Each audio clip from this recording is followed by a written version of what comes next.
Lecture 2 start करेंगे आज immunology का। और आखिरी लेक्चर रहेगा ये अपना इम्यूनोलॉजी में, क्योंकि एक ही टॉपिक है छोटा सा, principles of vaccination and immunization. इससे पहले लेक्चर में हम लोगों ने देखा कि इम्यूनाइजेशन में और वैक्सीनेशन में क्या डिफरेंस होता है। बेसिकली वैक्सीन के बाद जो इम्यूनाइजेशन बॉडी में हो जाता है या एंटीबॉडी बन जाती हैं, तो उसको हम इम्यूनाइजेशन बोल देते हैं। और जो वैक्सीन देने की प्रक्रिया है, प्रोसेस है, उसको हम वैक्सीनेशन बोलते हैं। ये हमने देखा, और भी काफी सारे डिफरेंस थे उसके अंदर जो हमने देखे। हमने ह्यूमोरल इम्यूनिटी का देखा, सेल मेडिएटेड इम्यूनिटी का देखा, और भी काफी सारी चीजें देखी हमने। और आप लोगों को पीपीटी में व्हाट्सएप पे शेयर कर चुका हूँ, उसमें थोड़ा सा मैंने बदलाव किया है। आप लोग चेक करेंगे तो उसमें कुछ पिक्चर्स डायग्राम डाल दिए हैं, ताकि आप लोगों को थोड़ा अच्छा लगे। जैसे वो इजिप्ट वाला था, और वो सारे डायग्राम जब वो अवार्ड ले रहे थे मलेरिया फ्री करने के लिए अपने कंट्रीज को, ताकि थोड़ा सा इमेज से भी आप लोगों को ध्यान रहे।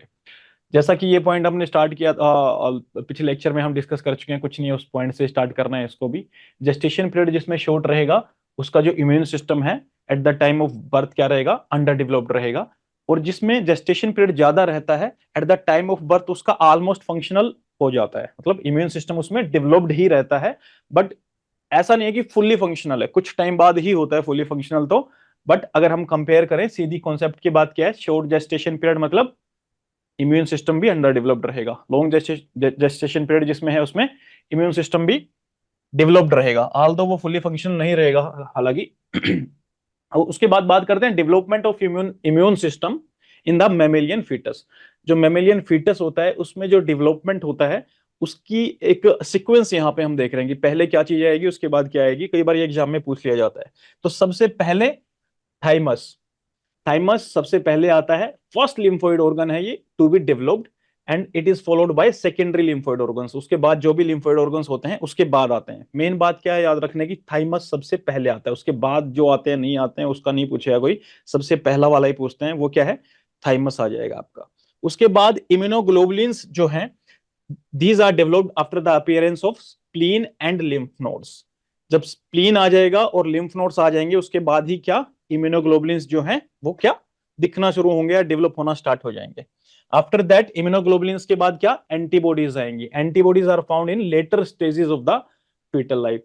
तो सबसे पहले लिम्फोइड ऑर्गन कौन सा आएगा, थाइमस आता है। उसके बाद बाकी के लिम्फोइड ऑर्गन्स आएंगे।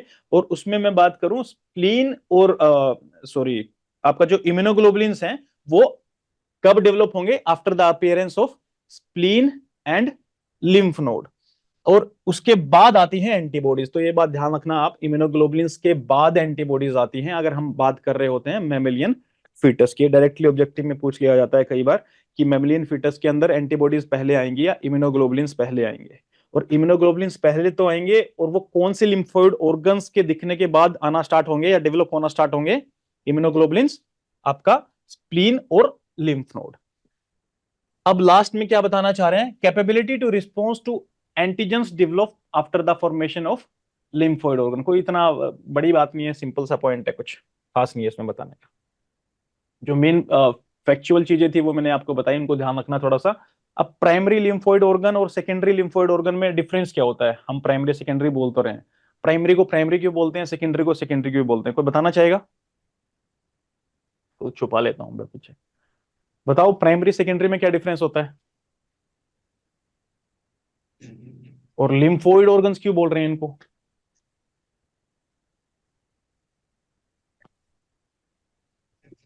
वो रिस्पॉन्स नहीं कर रहे लगता है।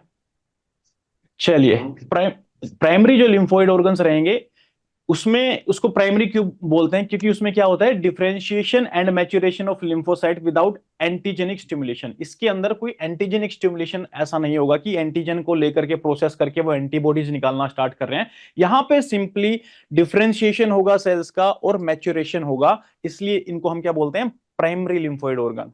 यानी कि जो सेल्स एंटीजेंस को लेकर के प्रोसेस करके एंटीबॉडी सिक्रीट करती हैं ब्लड में, एंटीबॉडीज का प्रोडक्शन करती हैं, उन सेल्स का फॉर्मेशन हो रहा है, उन सेल्स का डिफरेंशिएशन हो रहा है और मैच्योरेशन हो रहा है, बस। उसके बाद एंटीजन वो नहीं है, वो सेकेंडरी लिम्फोइड ऑर्गन में जब मिलेंगे तब जाकर के होगा। क्या क्या बात समझ में आई? प्राइमरी लिम्फोइड ऑर्गन्स में जो भी इम्यून सेल्स होती हैं, उनका डिफरेंशिएशन, अलग अलग टाइप की सेल्स बनती है और उनका मैच्योरेशन होता है। जबकि सेकेंडरी लिम्फोइड ऑर्गन में क्या होता है, वो सेल्स एंटीजेनिक रिस्पॉन्स जो है वो लेना स्टार्ट कर देती हैं, उसके बाद वो एंटीबॉडीज को प्रोड्यूस करना स्टार्ट कर देती हैं। कहां पे? सेकेंडरी लिम्फोइड ऑर्गन में। बस ये छोटी सी बात थी, कोई इतना खास नहीं था इसमें भी, पर ध्यान रखना है ये चीजें आप। अब की डिफरेंसेस की बात करते हैं, चलो आप ही बता दो पहले, तो इसकी तो बाद में देखेंगे। इम्यूनोग्लोबुलिन भी एंटीबॉडीज होती हैं, राइट? और एंटीबॉडीज तो एंटीबॉडीज हैं ही, तो कुछ डिफरेंस है क्या इनमें, या बिल्कुल सेम बात है ये? ऑब्वियसली डिफरेंस तो है, स्लाइड मैंने अभी आप लोगों के पीछे प्रीवियस स्लाइड पे गया हूं, तो डिफरेंस तो है। अभी बताइए एंटीबॉडीज में और इम्यूनोग्लोबुलिन्स में क्या डिफरेंस है। चलिए मैं एक स्टेटमेंट देता हूं, पहले पहले उसको क्लियर करते हैं, उसके बाद बाद के डिफरेंस देखेंगे। क्या मैं सभी एंटीबॉडीज को इम्यूनोग्लोबुलिन बोल सकता हूं क्या? They are type of immunoglobulins. No. देखो उसके पीछे कुछ लॉजिक होना चाहिए। अच्छा चलो मैं आप लोगों को बताता हूं, जो इम्यूनोग्लोबुलिन्स है ना, कहां पे मिलते हैं? हमने कल ही पढ़ा था, बी सेल्स में मिलेंगे या टी सेल्स में मिलेंगे? B cells. ठीक है। अब इम्यूनोग्लोबुलिन्स जो होते हैं, क्या वो प्रोसेस कर सकते हैं क्या एंटीजन को? कल ही बात करी थी हमने। प्रोसेस नहीं कर सकते बट उनके साथ बॉन्ड बनाते हैं। मतलब प्रोसेसिंग का पार्ट ही हो गया ना वो, है हाँ, ना? Pot. It's a part of processing. तो वो प्रोसेस कर सकते हैं if we compare them to those T cells. T cells की अगर सिर्फ बात करें, उनके लिए क्या चाहिए होता है? एपीसी सेल चाहिए होती है, एंटीजन प्रेजेंटिंग सेल्स, जैसे कि डेंड्राइटिक सेल्स की बात की थी, इवन मैक्रोफेज भी कर देते हैं इस चीज में हेल्प। ठीक है साहब। अब इम्यूनोग्लोबुलिन्स और एंटीबॉडीज के बीच का हमें डिफरेंस देखना है, तो आप हेल्प कीजिए कुछ बताने में, कुछ मैं बताऊंगा। सर एंटीबॉडी को हम एक्चुअल में एक्टिव फॉर्म ऑफ इम्यूनोग्लोबिन बोल सकते हैं। यस, ये बड़ा अच्छा पॉइंट है, बिल्कुल सही बात है, बिल्कुल बोल सकते हैं। और और जो डिफरेंस क्या इम्यूनोग्लोबिन है? वो एक्टिव भी होते हैं और इनएक्टिव फॉर्म में भी रहते, दोनों में रहते हैं, लेकिन खाली एक्टिव फॉर्म को हम एंटीबॉडी बोलेंगे। यस यस यस, बिल्कुल सही बात है आपका, लॉजिकल देखा जाए तो बिल्कुल सही बात बैठती है ये। और दूसरी बात, डिफरेंस, और कोई डिफरेंस इसमें बताना चाहे आप? क्या मैं बोल सकता हूं क्या, ये रिसेप्टर भी हैं, इम्यूनोग्लोबुलिन्स के बारे में बोल रहा हूं, ये रिसेप्टर भी हैं और ये इफेक्टर भी हैं। इफेक्टर, इफेक्टिव मतलब की, यानी कि एंटीबॉडी सिक्रिएट कर रहे हैं, यानी कि इफेक्टर। Yes sir. और एंटीबॉडीज को क्या मैं बोल सकता हूं क्या, ये रिसेप्टर भी हैं और ये इफेक्टर भी हैं? नहीं, ये सर इफेक्टर है। यस, ये इफेक्टर ही हैं, क्योंकि ये सीधा इफेक्ट करेंगे जाकर के, जो काम है इनका, ये प्रोसेसिंग तो प्रोसेसिंग होने के बाद ही बन के आई है, उनको अटैक ही करना है, ये इफेक्ट ही करेंगे सीधा, ठीक है।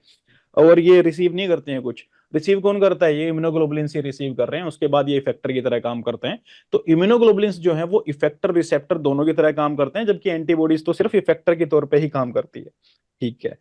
और मैं बोल सकता हूँ कि जो, चलो ज्यादा नहीं बोलते हैं, अब सीधा स्क्रीन पे आ जाते हैं, मेरे भी पॉइंट ना मिस हो जाए कुछ। हाँ तो डेफिनेशन देख लो, सबसे पहले इम्यूनोग्लोबुलिन की डेफिनेशन में क्या है? एक class of proteins with potential to bind antigens. क्या सही बात है क्या? These are the class of proteins which have potential to potential to bind. Bind antigens. Antigens को तो बाइंड कर ही रहे हैं, ब्रॉडर कैटेगरी ऑफ ग्लाइकोप्रोटीन्स होते हैं ये।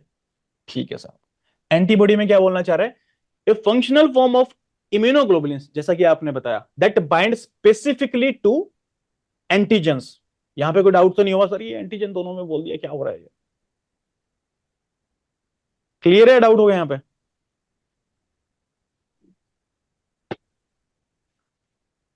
यहां पे एंटीजन आ रहा है और उससे ये क्रिएट कर रहे हैं एंटीबॉडीज। अब एंटीबॉडी जो क्रिएट हो चुकी है, वो भी जाके एंटीजन से ही तो मिलेगी ना, तभी तो जाके उसको पैथोजन को डिस्ट्रॉय करेगी ना। तो वही बात है जो हम डिस्कस कर रहे थे, बस थोड़ा सा हो सकता है कि आपको इसको लिखने के तरीके में आपको डाउट ना हो जाए, इसलिए मैंने इसको यहाँ पे फिर से रिवाइज कर दिया, क्योंकि एकदम देखते एंटीजन वाली फील आती है। तो इम्यूनोग्लोबुलिन्स क्या है? ये एंटीजन को रिसीव भी कर रहे हैं और एंटीबॉडीज प्रोड्यूस कर रहे हैं। और जो एंटीबॉडीज प्रोड्यूस हुई हैं, वो भी तो जाकर के जिन एंटीजन के अगेंस्ट इसने एंटीबॉडीज बनाई थी, वो एंटीबॉडीज भी तो उस एंटीजन पे जाकर के बाइंड होकर के ही तो उसको डिस्ट्रॉय कर सकती है ना।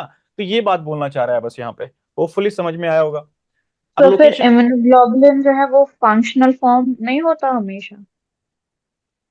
ना। नहीं देखिए, होता है फंक्शनल फॉर्म भी होता है वो, लेकिन मैंने क्या वर्ड यूज किया? फंक्शनल फॉर्म भी होता है।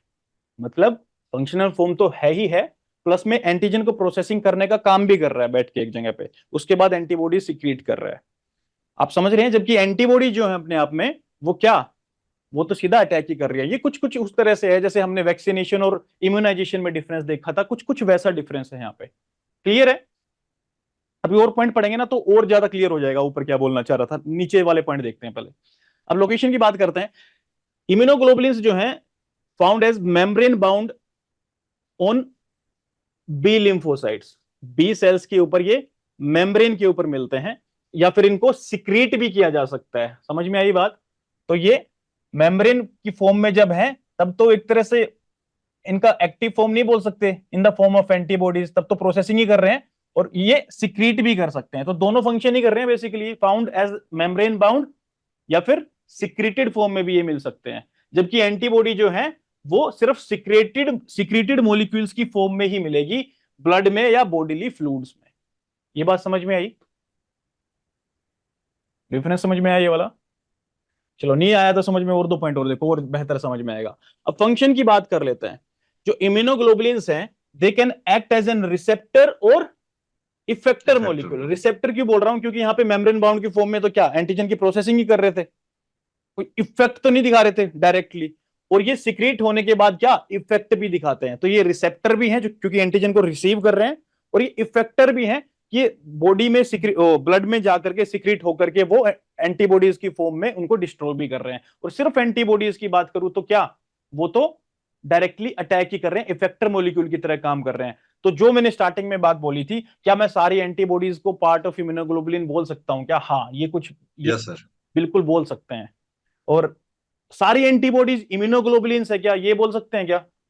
वही तो बात पड़ रही है घूम करके। सारे एंटीबॉडीज तो हैं हीमोग्लोबिन। यस यस, मतलब घुमाने की कोशिश कर रहा था मैं। ठीक है, मतलब आप एक्टिव होकर के सुन रहे हैं। Nice, very good.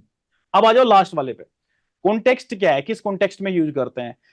तो जो इम्यूनोग्लोबुलिन्स हैं these refers to the structural and functional class of proteins. तो क्या स्ट्रक्चरल है और फंक्शनल भी है? आपने बोला कि सिर्फ फंक्शनल है, नहीं सिर्फ फंक्शनल नहीं है, स्ट्रक्चरल भी है। क्यों है स्ट्रक्चरल? क्योंकि ये मेम्ब्रेन बाउंड है, मेम्ब्रेन पे रहता है, रिसीव करता है, रिसीव करने के बाद एंटीजन प्रोसेसिंग होती है, उसके बाद वो एंटीबॉडीज क्रिएट करके वो ब्लड के अंदर सिक्रीट कर देता है। तो बेसिकली ये स्ट्रक्चरल भी है और ये फंक्शनल भी है, ये रिसेप्टर भी है और ये इफेक्टर भी है। ठीक है जी, वही बात बोलना चाह रहे हैं चारों पॉइंट में। मतलब ट्राई कर रहा हूं कि इनको थोड़ा डिफरेंशिएट कर देनी, तो समझ में नहीं आता। कई बार बोल देते हैं ना कि इम्यूनोग्लोबुलिन एंटीबॉडीज हैं, तो वो चीज है बस। एंटीबॉडी में क्या आएगा? These refers to the active immune response component targeting antigens. ये तो क्या है? एक्टिव इम्यून रिस्पॉन्स कंपोनेंट है, जो इम्यून सिस्टम है एक्टिव होने के बाद जो इफेक्ट में आता है, जो अटैक करता है, बस वो वही काम है एंटीबॉडीज का। तो हमने इतने सारे डिफरेंस देख लिए, लेकिन घूम फिर के बात क्या आ रही है? सीधी सी बात ये डायरेक्ट अटैक करेंगे एंटीबॉडीज, और ये एंटीजेंस को प्रोसेस करेंगे, उसके बाद सिक्रीट होकर के ब्लड में भी आएंगे। तो ये दोनों चीजें हैं। तो सारी एंटीबॉडीज हम बोल सकते हैं कि ये दे कम फ्रॉम इम्यूनोग्लोबुलिन्स। और इम्यूनोग्लोबुलिन क्या होते हैं? ब्रॉडर कैटेगरी ऑफ ग्लाइकोप्रोटीन्स होते हैं ये। चलिए जी, होपफुली एक डिफरेंस आपका ऐसा, देखो ज्यादा टेंशन लेने की जरूरत नहीं है, इतने सारे पॉइंट मैंने बता दिए ना, तो इसका मतलब ये नहीं कि आपको लिख करके आना सब्जेक्टिव फॉर्म में। ऑब्वियसली आपका सब्जेक्टिव एग्जाम नहीं है, बट इतने सारे पॉइंट हमने देख लिए, तो एक बात तो हमें समझ में आ ही गई होगी, एक कॉन्सेप्ट तो हमें समझ में आ ही गया होगा कि इम्यूनोग्लोबुलिन के 2 फंक्शन होते हैं, और रिसीव भी करते हैं और इफेक्टर मॉलिक्यूल की तरह भी काम करते हैं, जबकि एंटीबॉडी सिर्फ इफेक्टर मॉलिक्यूल की तरह काम करती है। ठीक है, यहां से कोई घुमा के एजर्शन रीजनिंग में कुछ ऐसा डाले तो आप इसको आंसर कर सकते हैं होपफुली। अब इम्यूनोग्लोबुलिन्स की चलो डेफिनेशन भी देख लेते हैं। These refers to the broader class of glycoproteins produced by beta cells. इसमें कोई प्रॉब्लम है किसी को? यही जो हमने डिस्कस किया सेम बात है। These protein function as antibodies when they bind to specific antigen। जब तक आराम से स्ट्रक्चर में मेम्ब्रेन बाउंड होकर के बैठे हुए हैं चुपचाप, तब तक कुछ नहीं कर रहे हैं। आपने जैसा कि बोला इनएक्टिव थे, हाँ इनएक्टिव थे, वो स्ट्रक्चरल फॉर्म में ही थे, बट जैसे ही एंटीजन इनके पास आता है तो एंटीजन को रिसीव करने के बाद ये क्या करेंगे? ये एक्टिव फॉर्म में हो जाते हैं, उसके बाद एंटीबॉडी प्रोड्यूस करके सिक्रीट करने लगते हैं। क्या कोई मुझे बता सकता है कि किस तरह की एंटीबॉडीज को वो सिक्रीट करते हैं इम्यूनोग्लोबुलिन्स जो हैं? सो IGJ, IgA, IgM, IgE, IgD, मतलब जो हमने मास्ट कल मेज वाली वही तो है सारी की सारी, जी है ना? तो अब मुझे ये बताओ एम का मतलब क्या था? क्या क्या पढ़ा था हमने आईजीएम के बारे में? सर आईजीएम का सबके हमने आगे पढ़ा ना, था, ये बोलने की वो एक्यूट फेज में आईजीएम तो होती है फर्स्ट सबसे एंटीबॉडी पहले। प्रोड्यूस। एक सेकेंड, सबके आगे बार बार ये बोलने की जरूरत नहीं है आईजीजी आईजीएम, मतलब इम्यूनोग्लोबुलिन तो सारे ही हैं ये, ठीक है। वी आर टॉकिंग जी अबाउट इम्यूनोग्लोबुलिन, तो आईजी बोलने की जरूरत नहीं है बार बार, सीधा जी। एमएजीईडी बोलो, इन शॉर्ट बोलो। अभी बताओ एम जो है, इनका क्या फंक्शन पड़ा था फर्स्ट कभी? एंटीबॉडी थी, first antibody produce. Sign first of first antibody. Infection, इससे क्या पता लगता है, क्लिनिकल एप्लीकेशन क्या है इसकी? Acute acute infection, initial infection का पता लग जाता है, बिल्कुल। और दूसरा पॉइंट, से कुछ और भी बड़ी था ही क्या? होती है। शॉर्ट लाइफ स्पैन होते हैं इसके। ए में क्या पढ़ा था हमने? ए को एक मिनट के लिए छोड़ दो, ए को एक मिनट के लिए छोड़ दो, एमजीई मजे मजे वाला कर लेते हैं पहले। एमजीई, जी से क्या हो रहा था? जी सर chronic ये last long term, later abundant and long ये term. Long term, most abundant, जी जो है लेट आते लेटर हैं, लाइफ में आती है। लॉन्ग टर्म तक रहते हैं, और ब्लड के अंदर जो मैक्सिमम प्रोडक्शन होता है या जो मैक्सिमम आपको कोई एंटीबॉडी दिखेगी वो वो जी कौन सी होती होगी? है। जी जी हो, क्रॉस प्लेसेंटा बैरियर को भी पार करती है ना। तो लास्ट तक रहेगी वो, आएगी भी लास्ट में और रहेगी भी लास्ट तक, और लास्ट। सबसे ज्यादा रहेगी, ठीक है।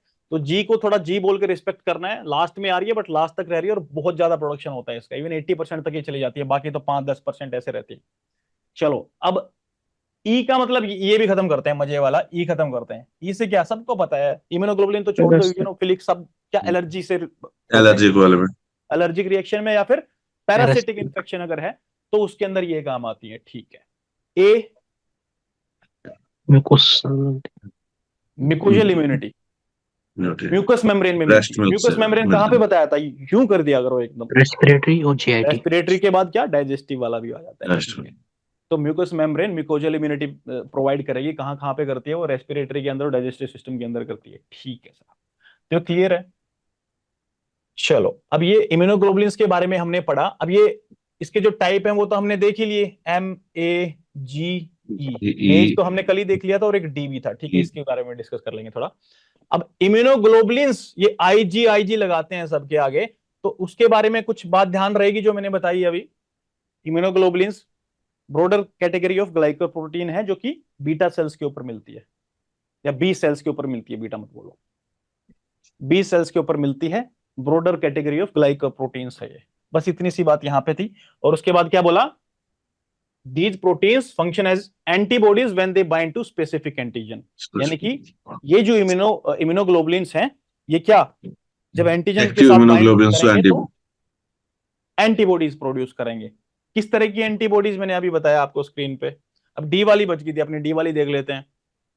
डी में ये स्ट्रक्चर आ गया एंटीबॉडी का, ये देखो, ये जो डी वाली है ये क्या करती है, it plays a role in B cell activation, और ज्यादा मतलब एम्पलीफाई कर रहे हैं बेसिकली। इम्यूनोग्लोबुलिन्स कहां पे मिल रहे थे, किसके सरफेस पे मिल रहे थे, बी सेल्स के सरफेस पे मिल रहे थे ना। तो और फर्दर और ज्यादा बी सेल्स को ये एक्टिवेट करने का भी काम करते हैं, यानी कि लगा लीजिए ये बी सेल है, इसके सरफेस पे इम्यूनोग्लोबुलिन है, और यहाँ पे कोई एंटीजन आता है स्पेसिफिकली, उसके अगेंस्ट ये एंटीबॉडी तो बना रहे हैं, ठीक है। कौन से एंटीबॉडी ये बना रहे हैं, लगा लो ये डी वाली। तो डी का मेन काम क्या रहता है, ये बाकी दूसरी सेल्स, दूसरी बी लिम्फोसाइट को जाकर के भी एक्टिवेट करती रहती है, नहीं तो एक ही से निकलता रहेगा सब। ऐसा थोड़ा ना होगा कि एंटीजन ही हर सेल पे जा जाकर उनको एक्टिवेट करेगा, तो ये क्या करेगा डी वाला, ये दूसरी सेल्स को जाकर के भी एक्टिवेट करेगा। तो it plays a role in B cell activation, ठीक है जी। कोई प्रॉब्लम यहां तक? तो मेन क्लासेस कितनी होती हैं इम्यूनोग्लोबुलिन्स की? 5 होती हैं, ठीक है, 5 मेन क्लासेस होते हैं ये, ठीक है सर। अब एक पढ़ते हैं ऑटो इम्यूनिटी के बारे में। ऑटो इम्यूनिटी के बारे में आपको क्या क्या पता है, जल्दी से बता दो मेरे को। ऑटो इम्यूनिटी क्या होती है? इम्यूनिटी का तो सबको पता है कि हाँ, बॉडी ने एंटीबॉडीज बना ली against the self tissue pathogen. Damage, अपना ही टिश्यू डैमेज करता है। ऑटो इम्यूनिटी का मतलब अपने एंटीजन से अगेंस्ट ये बनाते हैं एंटीबॉडीज, उनके साथ रिएक्ट करते हैं। मतलब मिस्टेकली कभी कभी जो अपनी बॉडी के सेल्स को मतलब ये अटैक करते हैं, मतलब जो जैसे एंटीबॉडी हर्शिमोटोस डिजीज है, वो यूजुअली क्या होता है, usually normally 99% of the time, कि वो जो पैथोजन बाहर से आया है उसके अगेंस्ट एंटीबॉडीज बनती हैं, अपनी कभी बॉडीज के कभी अगेंस्ट एंटीबॉडीज नहीं बनती हैं। बट क्या सिनारियो ऐसा हो सकता है कि अपनी बॉडीज के अगेंस्ट बनने लग जाए? सर वो या तो ऑटो इम्यून डिजीजेस जो है, autoimmune systemic card. Disease, perfect. तो उनमें क्या ऐसा होता है कि एंटीबॉडीज अपनी बॉडी को ही अटैक करने लग जाती है? क्या ऐसा चेंज होगा, आपको क्या लगता है क्या हो सकता है? Sir Janet gene change main चीज जेनेटिक ही होता है जेनेटिक प्रीडिस्पोजिशन जो होती है वो उसमें है। ठीक है, कि सर जेनेटिक जो हाँ सर प्रीडिस्पोजिशन मान लिया मैंने आपकी बात, और बताओ। सर हार्मोन फैक्टर्स भी होता है, एनवायरमेंटल ट्रिगर भी आ जाता है उसमें, कुछ में इन्फेक्शन एनवायरमेंटल इन्फेक्शन जो हो जाता है ट्रिगर, मेडिकेशन की वजह से। ठीक है, मतलब थोड़ा और हिट करो इसको अच्छे से। सर ऐसा भी हो सकता है कोई बाहर वाला एंटीजन जब आएगा तो उसकी वजह से कभी कभी एंटीबॉडीज प्रोड्यूस नहीं होती है, सर, वो दोनों को डिस्ट्रॉय करती है, उसकी प्रोडक्शन आजकल के सिमिलर हिसाब से, बहुत अच्छा आपने एग्जांपल दिया। और ये जो आजकल सर ये जो फीवर वीवर आता है, कोई भी सिम्टम जिसमें इन्फ्लेमेशन होती है, तो उसमें भी ऑटो इम्यूनिटी काम आ जाती, शुरू हो जाती है। ठीक है, आप मेरे को बातें बता रहे हैं ऑटो इम्यून क्यों क्यों होता है। मैं कुछ और पूछना चाह रहा था, बट चलिए कोई बात नहीं। जैसे कि आपने एग्जांपल दिया, इनसे पहले जो बता रहे थे, क्या बताया आपने कि कोई सर और पैथोजन आता एंटीजन है उसके अगेंस्ट एंटीबॉडी बनती है तो वो हमारे ऊपर भी अटैक कर सकती है। ऐसा कब हो सकता है? इसको हम क्रॉस रिएक्टिव भी बोलते हैं, क्रॉस रिएक्टिविटी इसको बोल दो। एक ट्रिप्नोसोमा क्रूजाई होता है, उसमें क्या होता है, मैमेलियन न्यूरॉन से वो मैच करते हैं उसके एंटीजन। जो एंटीजन मैमल्स के न्यूरॉन्स पे मिलते हैं ना, वो सेम एंटीजन उसके ऊपर भी मिलते हैं। अब अगर उस वो क्रूजाई अगर अटैक करेगा बॉडी के ऊपर, तो उसके जो तो एंटीजन के अगेंस्ट एंटीबॉडी बनेगी, तो वो सेम से एंटीजन न्यूरॉन के ऊपर भी है, और हार्ट की मसल के ऊपर भी वो न्यूरॉन वो एंटीजन्स होते हैं। तो उसके क्रूजाई के अगेंस्ट जो जो क्रूजाई है, उसके एंटीजन के अगेंस्ट जो एंटीबॉडी बन रही है, वो कहां कहां पे काम करेंगे, क्या लगता है आपको? ब्रेन और हार्ट। हाँ, तो मैमेलियन न्यूरॉन के ऊपर भी सेम एंटीजन अगर रहेगा, और हार्ट मसल के ऊपर भी सेम एंटीजन अगर रहेगा जो कि उस क्रूजाई के ऊपर था, क्रूजाई आया बॉडी के अंदर, उसकी एंटीजन के अगेंस्ट एंटीबॉडी बनी। अब सेम ऐसा ऐसा एंटीजन ही इस एनिमल के अंदर, इसके हार्ट मसल के अंदर भी है और इसके न्यूरॉन के अंदर भी है। क्या ये एंटीबॉडीज इसको अटैक करने के साथ साथ इन दोनों को भी अटैक करेंगे कि ये नहीं करेंगे? करेंगे जी। एक ये तरीका हो जाता है।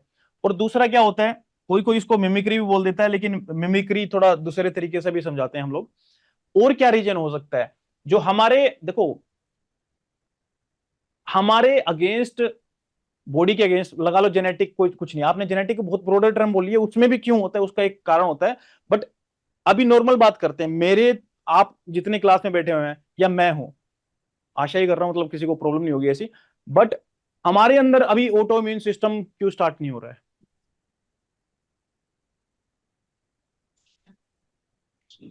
जितनी भी सेल्स हैं बॉडी के अंदर, उनमें कोई भी एंटीजन ऐसा नहीं है जिसको बॉडी फौरन समझ ले।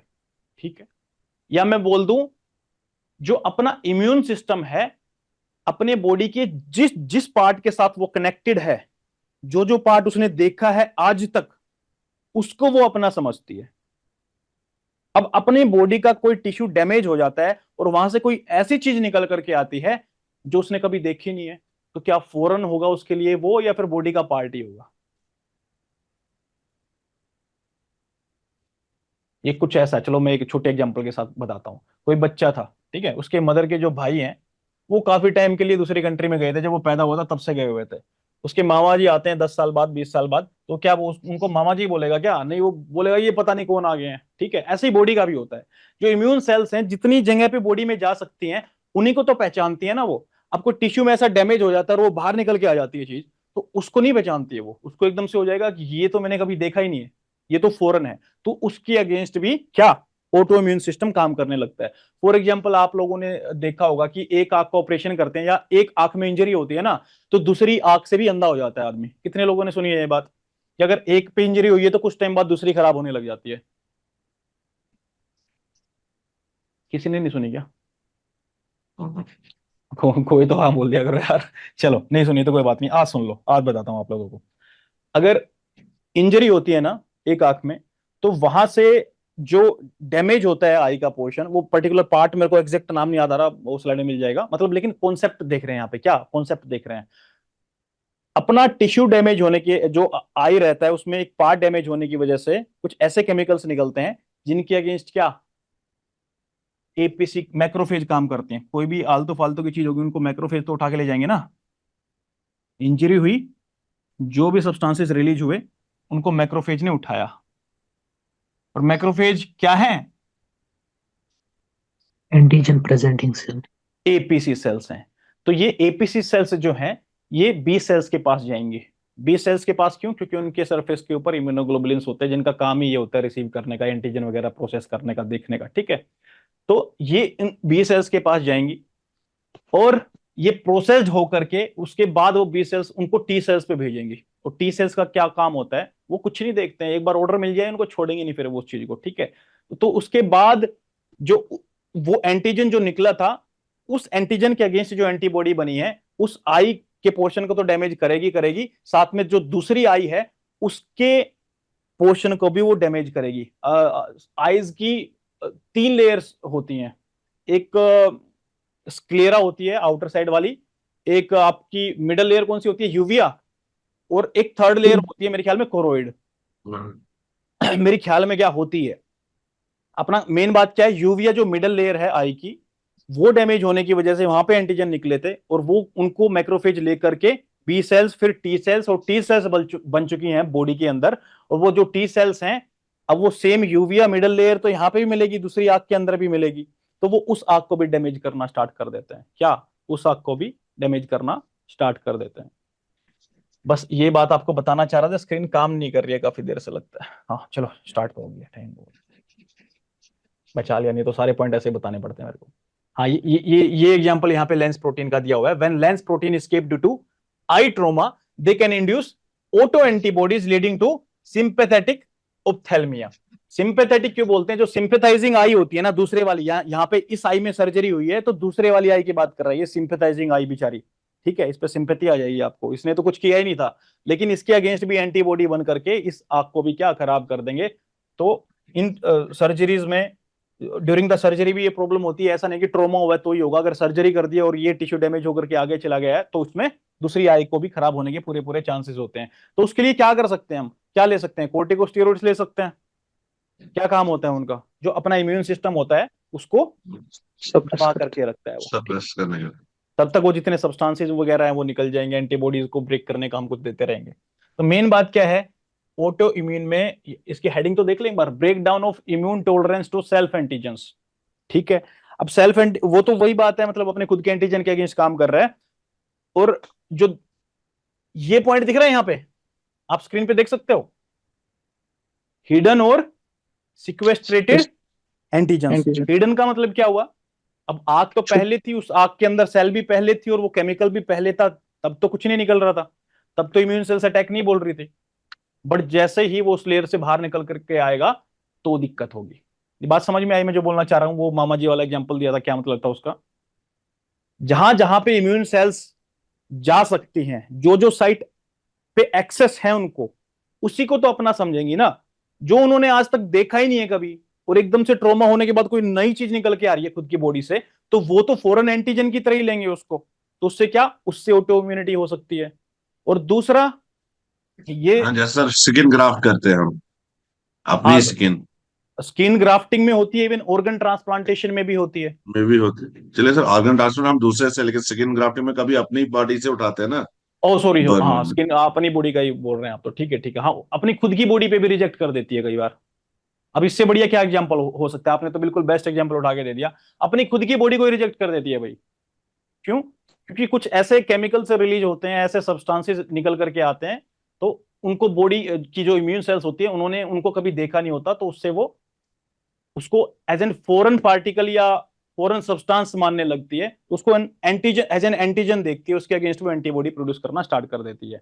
इवन ऑर्गन ट्रांसप्लांटेशन में अगर देखा जाए, एक फैमिली का बिल्कुल सेम ब्लड ग्रुप, ऑब्वियस सी बात है सेम ब्लड ग्रुप वाला, और ये सारी चीजें चेक करके ही देते हैं हम, ऐसा तो नहीं उठा के रैंडमली दे देते हैं। उसके बावजूद भी क्या होता है?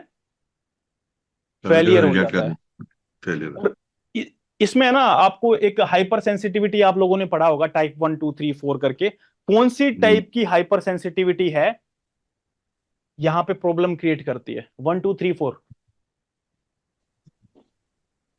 टाइप 4 किसको याद रख लेना आप, ठीक है, अलग से नहीं पढ़ेंगे हाइपर सेंसिटिविटी वाला टॉपिक, लेकिन टाइप 4 जो सेंसिटिविटी होती है, हाइपर सेंसिटिविटी होती है, उसमें क्या होती है, वो क्या खास बात होती है डिले उसकी, डिले टाइप होता है। Cell mediated delayed delay. होती है, काफी टाइम बाद काम करती है। आज ऑर्गन ट्रांसप्लांट किया, ऐसा नहीं कि एकदम से उसमें प्रॉब्लम हो जाएगी, वो बोलते हैं कि 1 हफ्ता लगा के देखो, 10 दिन देखो क्या रिएक्शन आ रहा है, ब्लड को चेक करते रहेंगे, एंटीबॉडीज तो नहीं निकली है इसके अगेंस्ट।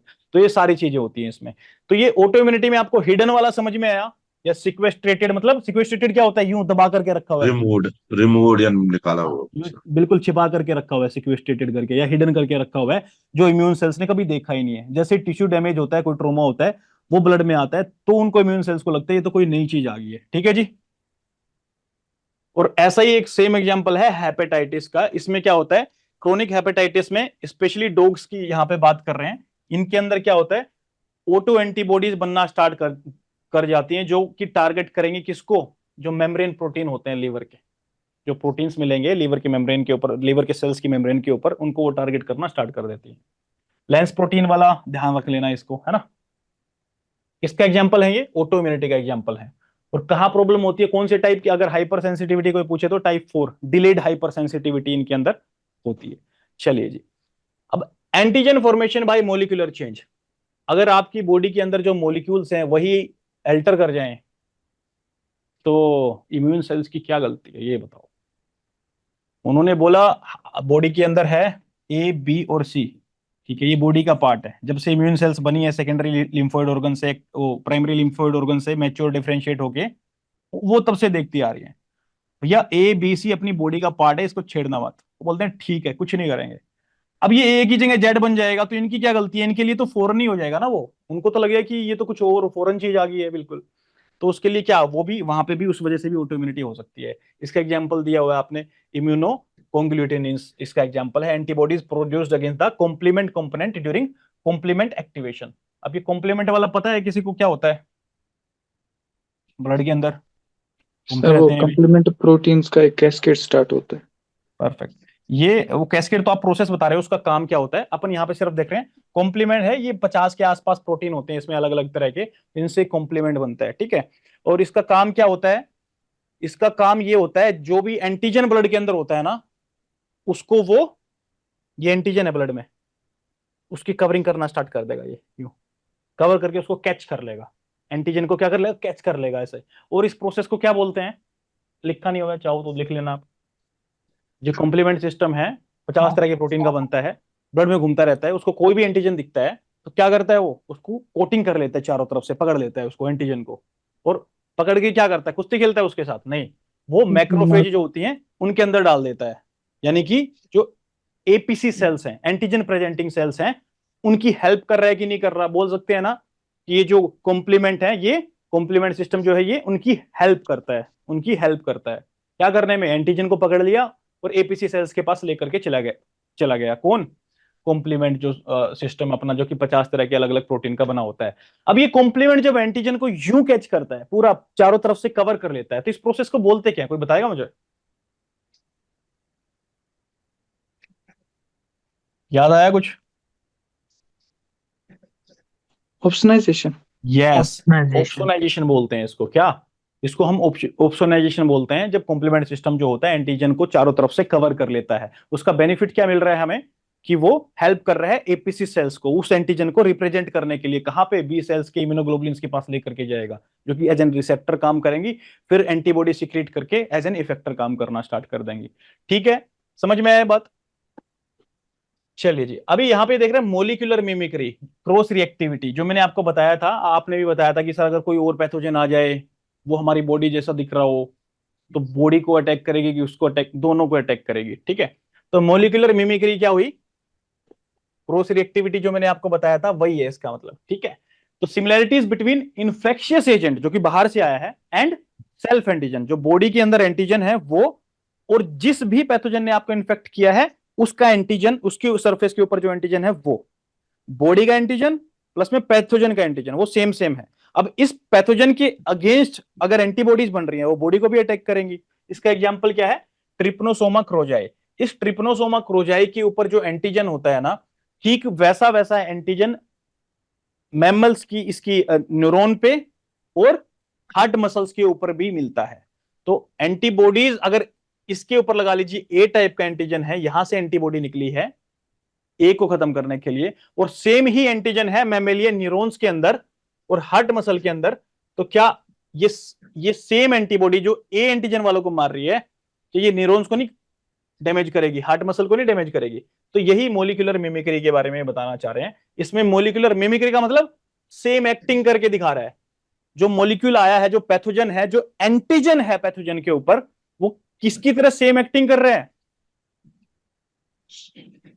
सेल्फ जो मैमल्स की हार्ट मसल के ऊपर एंटीजन है उनकी तरह, जो उनके न्यूरॉन्स के ऊपर एंटीजन है उनकी तरह, बिल्कुल उनकी तरह दिख रहा है वो, तो इसलिए इसको मोलिकुलर मिमिक्री बोल देते हैं कि जो मोलिक्यूल्स जो एंटीजन्स में है उसकी खुद की बॉडी में, वही सेम मोलिक्यूल्स उसी तरह से रिप्रेजेंट कर रहे हैं पैथोजेंस के ऊपर। ठीक है, इसको मोलिकुलर मिमिक्री इसलिए बोल दिया जाता है। और जब मोलिकुलर मिमिक्री जहां पे आया, यानी कि पैथोजन का एंटीजन और बॉडी का एंटीजन साथ साथ में है, तो क्या मैं बोल सकता हूं कि जो उस पैथोजन के अगेंस्ट एंटीबॉडी बनी थी वो क्रॉस रिएक्ट करेगी, उस पर तो रिएक्ट कर ही रही है, साथ के साथ खुद की बॉडी के ऊपर भी एक्ट कर रही है, तो उसको क्या बोल देंगे? क्रॉस रिएक्टिविटी इसको बोल देते हैं, क्रॉस रिएक्टिव हो जाती है। ठीक है जी। अब बात कर लेते हैं टाइप्स ऑफ वैक्सीन की। वैक्सीन कितने कितने टाइप के होते हैं? First, second, third generation. कोई डिफरेंस बताएगा फर्स्ट, सेकंड, थर्ड में क्या होता है? क्यों बोलते हैं उसको फर्स्ट, सेकंड, थर्ड?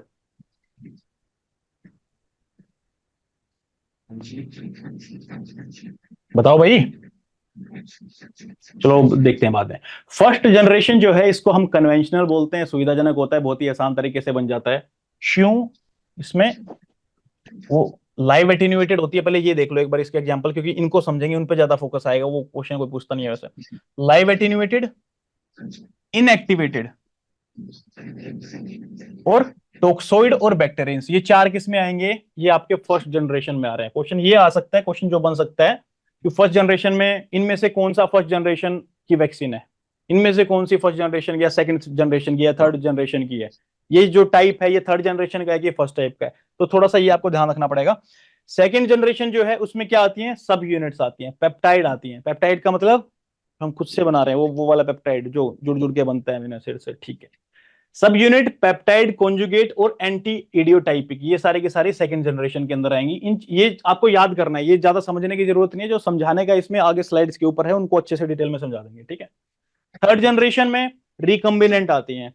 रिकम्बिनेंट सब यूनिट हुई, सिंथेटिक पेप्टाइड हुई, मार्कर हुई और डिलीशन म्यूटेंट हुई। ये फर्स्ट में टाइप देख लेना एक बार थोड़े से ध्यान से, सेकंड में देख लेना, थर्ड में देख लेना। ठीक है, इसमें कुछ ऐसा नहीं है, इसमें समझाने लगेंगे तो बहुत टाइम लग जाएगा और कोई मतलब नहीं है। अपने काम की जो चीजें हमने यहाँ पे देख ली है, तो समझाने का वो देखेंगे यहाँ पे।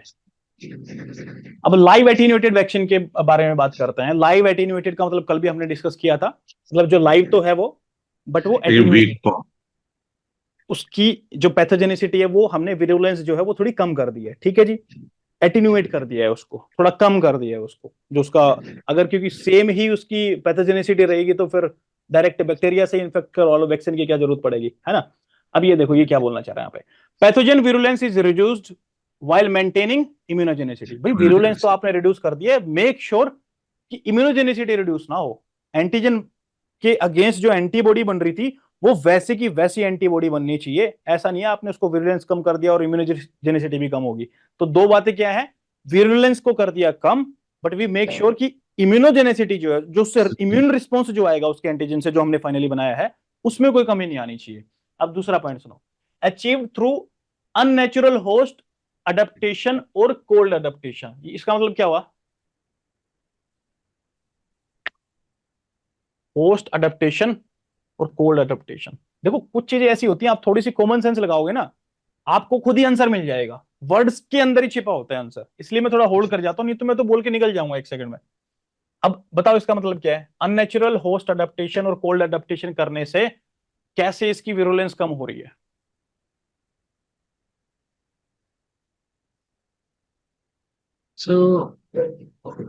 बताओ बताओ,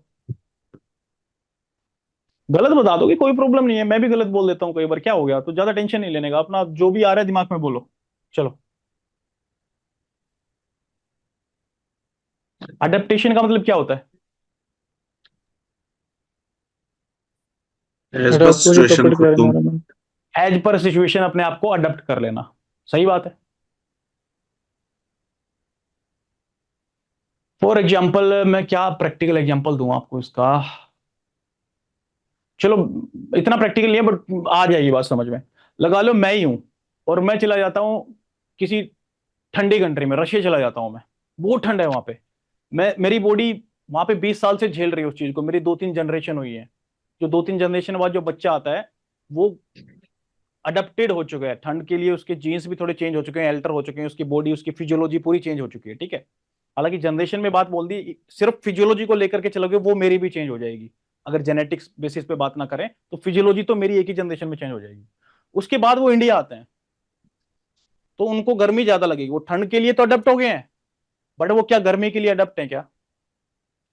नो सर। नहीं, इंडिया अब तो नहीं। अफ्रीका से लेके जाते हैं, अफ्रीका वाले को बहुत ज्यादा गर्मी लगती है, अब उस इंसान को हमने भेज दिया रशिया में, ठीक है। यहाँ पे बहुत ज्यादा ठंड है। अब ये इसकी 2-3 जनरेशन रशिया में रहती है तो ठंड के अकॉर्डिंगली बॉडी इसकी अडेप्ट होगी कि नहीं होगी? धीरे धीरे यस सर। फिजियोलॉजिकली, और 10 जनरेशन की बात करूंगा तो जेनेटिकली भी हो जाएगी। सही बात है। यस अब सर। इसकी 10 जनरेशन बाद ये फिर से अफ्रीका में आता है तो क्या इसके अंदर उतनी एडेप्टेबिलिटी मिलेगी क्या गर्मी के नो लिए? सर। नहीं नहीं। मिलेगी ना, तो यहाँ पे तो वो कम हो जाएगी ना, प्रैक्टिकल सी बात है। फॉर एग्जाम्पल मैं मैथ छोड़ के हिंदी पढ़ने लग जाऊं, अब मैं पूरा टाइम हिंदी को दे रहा हूं, तो क्या मेरा मैथ उतना स्ट्रांग बचेगा क्या? फिर भूल जाऊंगा उसको मैं। ऐसे बॉडी के साथ भी होता है। आपने जिम मारना स्टार्ट कर दी, 6 महीने तक जिम लगाई, अच्छी बॉडी बन जाएगी, जब छोड़ दोगे उसके बाद नहीं करोगे तो फिर वो डल हो जाएगी ना अकॉर्डिंगली। तो इसमें भी ये यही बोलना चाहता है, होस्ट अडेप्टेशन में और कोल्ड अडेप्टेशन में जो भी पैथोजन है, बैक्टीरिया जो भी है, उसको आप किसी दूसरे होस्ट में डालो जिसमें वो डिसीज नहीं करता है क्रिएट, और जिसमें उसको अच्छा एनवायरमेंट नहीं मिल रहा है, इसलिए तो डिसीज नहीं कर पा रहा है ना उसमें। अगर होस्ट के अंदर जाने के बाद उसको एनवायरमेंट अच्छा मिलेगा तो वो मल्टीप्लाई करेगा, उसको भी मार देगा, राइट। अननेचुरल होस्ट का मतलब जो नेचुरली उसके अंदर नहीं जाता है। क्यों नहीं जाता है नेचुरली उसके अंदर? क्योंकि उसके अंदर वो ग्रो ही नहीं कर सकता, वो मल्टीप्लाई नहीं कर सकता, ज्यादा से ज्यादा रिजर्वोयर की तरह रह सकता है उसके अंदर। तो वो क्या करते हैं, अननेचुरल होस्ट के अंदर उस पैथोजन को डाल देंगे। अब उस अननेचुरल होस्ट के फिजियोलॉजी में, उसकी बॉडी में वो चीजें नहीं है जिससे मैं वो ग्रो कर पाए, उसको इवन अटैक कर रही है उसकी बॉडी, उसको उसको बचना पड़ रहा है। अब वो बचने की जब ट्राई करता है तो उसमें क्या होता है, बचने की ट्राई करेगा तो अपने आप में वो मॉडिफिकेशन करेगा कि नहीं करेगा, अपना मोलिकुलर स्ट्रक्चर बदलेगा कि नहीं बदलेगा? बदलेगा। अब मोलिकुलर स्ट्रक्चर वो अपना बदल लेता है तो उससे उसकी जो नेचुरल होस्ट में विरुलेंस थी ना वो भी कम हो जाती है, क्योंकि ये स्ट्रक्चर था नेचुरल होस्ट के लिए, उसको अटैक करने के लिए।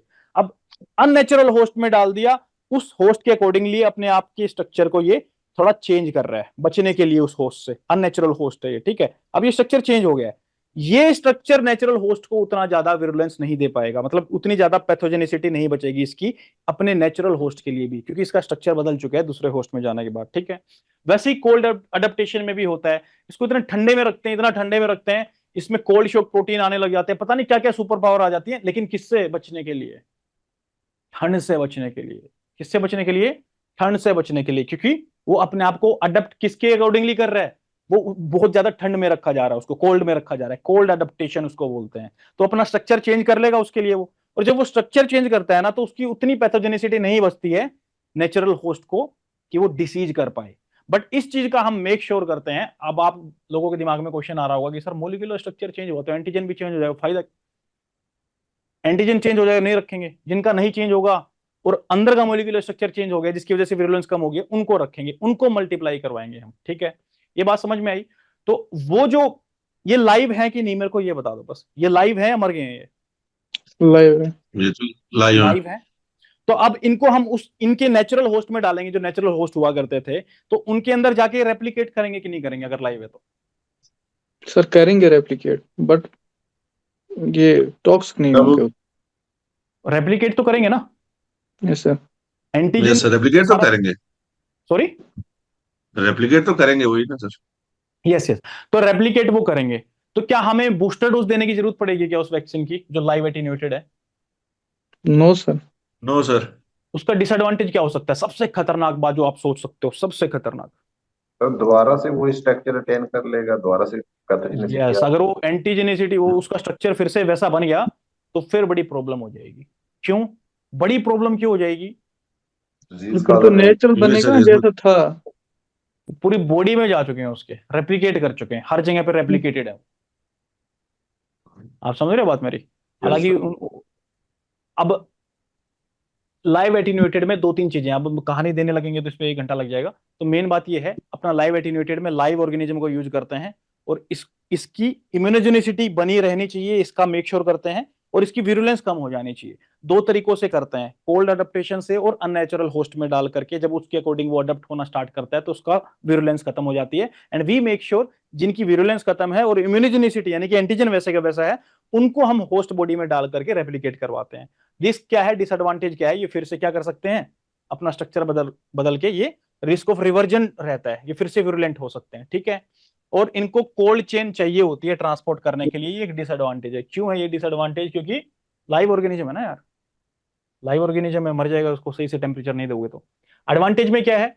Replicate to produce large quantities of immunogen. यहाँ पे हम कॉन्सेप्ट बता रहे हैं, इसके जो जो एग्जाम्पल है ना वो एक स्लाइड पे अलग से दे दिए, वो टेबल देख लेना, सीधा सीधा एग्जांपल याद कर लेना उसके कि ये एग्जांपल है। क्वेश्चन आ जाएगा सीधा कि ये वाली वैक्सीन है बताओ, लाइव एटीन्यूएटेड है कि ये पेप्टाइड है, कौन सी वैक्सीन है बताओ। तो वो वाले यहां से याद कर लेने हैं, बट अपने को पता होना चाहिए इसका मतलब क्या है, तभी वो चीजें याद रख पाएंगे हम, तभी फैक्ट को भी रटा जा सकता है। बिना लॉजिक के तो कोई चीज रटी भी नहीं जाती है ना। तो यहाँ पे कॉन्सेप्ट क्लियर हुआ अपना लाइव एटीन्यूएटेड वाला। चलो अब आ जाते हैं इनएक्टिवेटेड या किल्ड वैक्सीन। या तो पूरा ही इनएक्टिवेट कर दिया उसको, या उसको पूरा किल्ड कर दिया। क्यों? क्योंकि हमें मतलब है उसके एंटीजन से, उसके अंदर क्या चल रहा है हमें उससे मतलब नहीं है।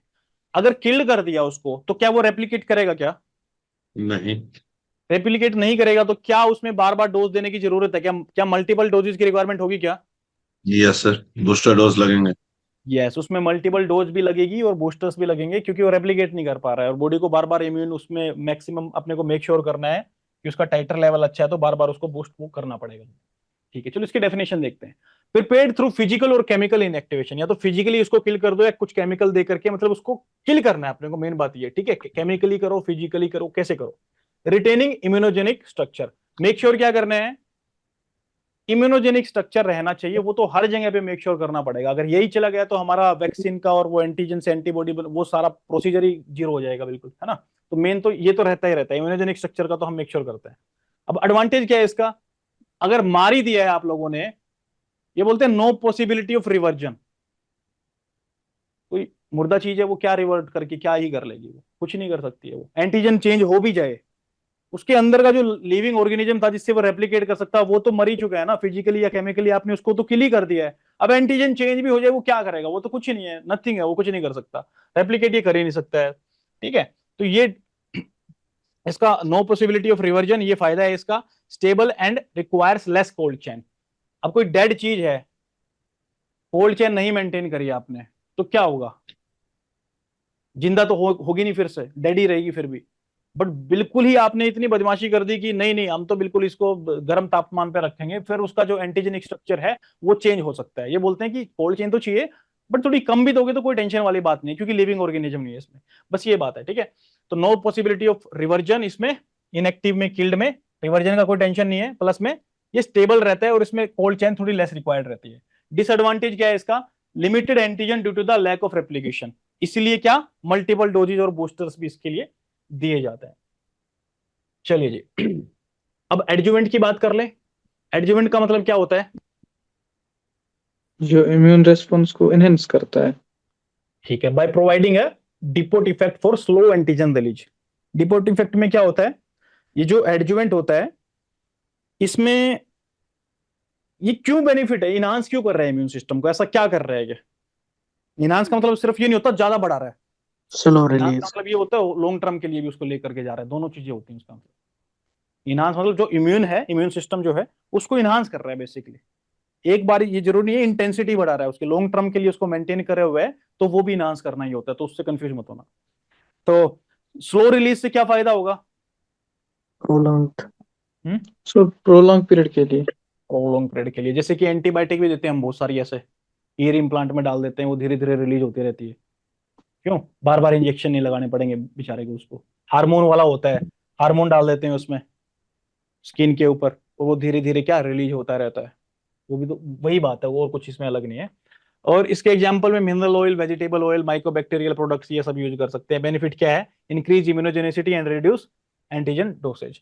तो एंटीजन की बजाय की बहुत ज्यादा डोसेज देने के हम ये भी कर सकते हैं, जितना एंटीजन दिया हो धीरे धीरे रिलीज होकर के अपना टाइम टू टाइम काम करता रहे। ये नहीं कि बार बार आपको डोज देनी पड़ रही है और ओवरडोज कर दिया उसको।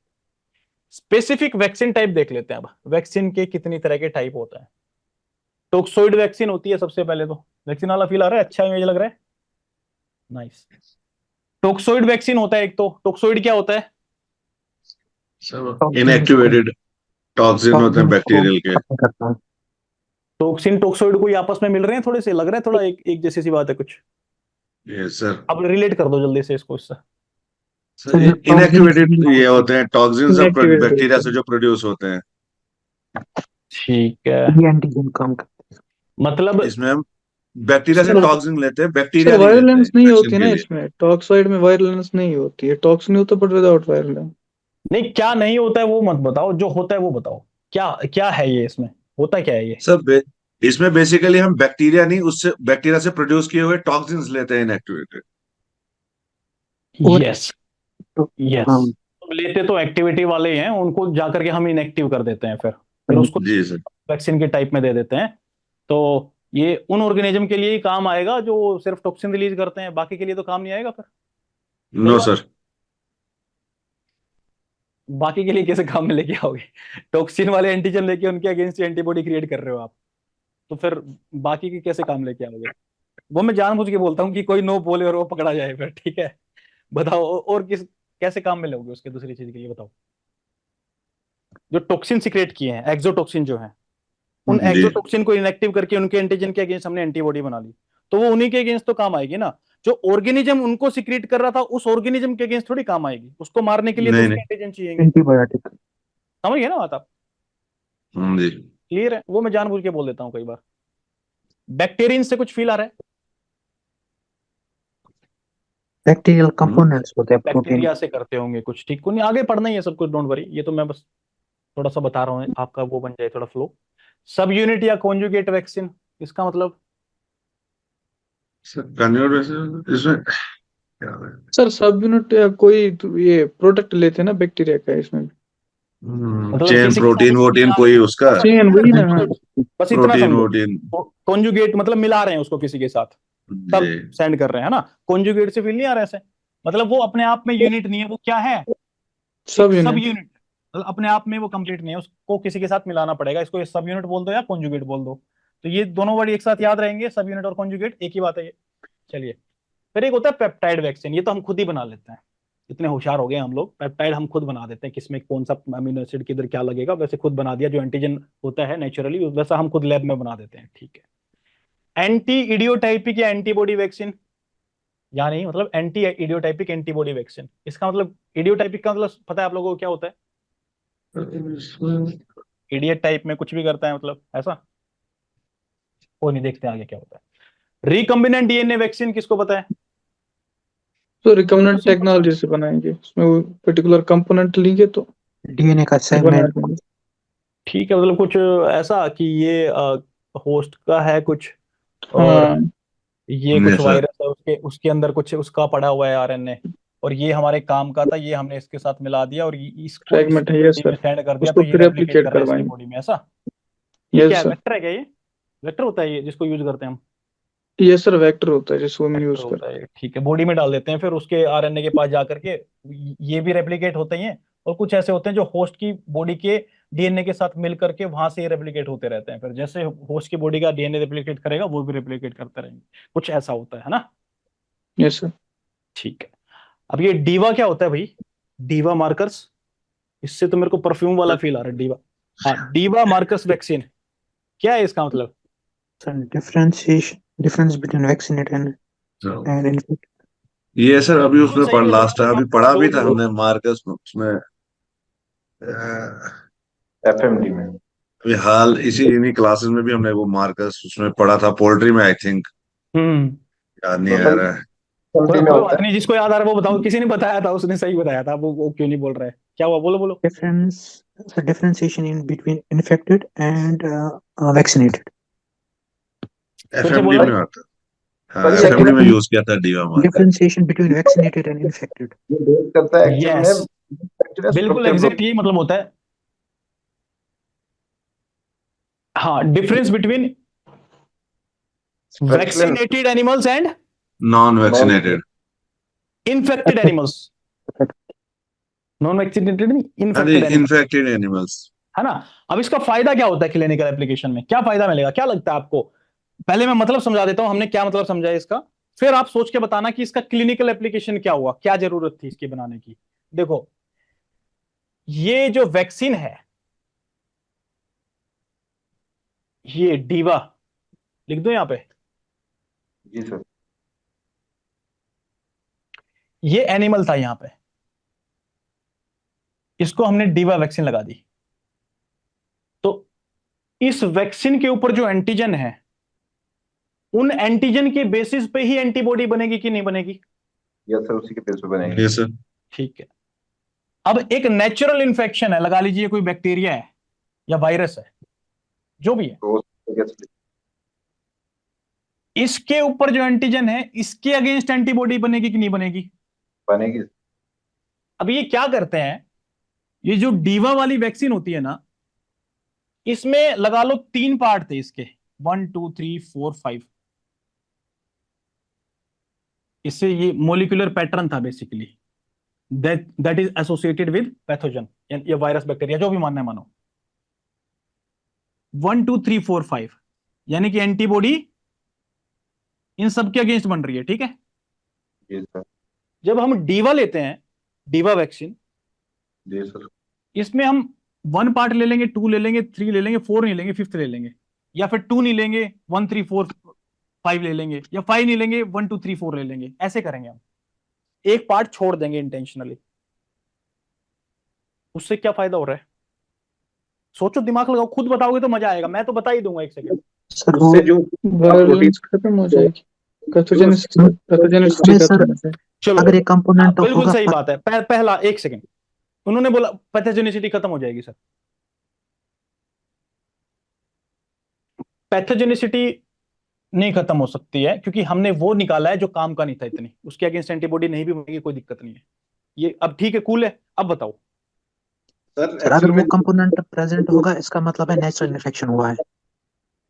यस, बिल्कुल, एक लाइन में उन्होंने सब कुछ बता दिया, पूरा सार बता दिया।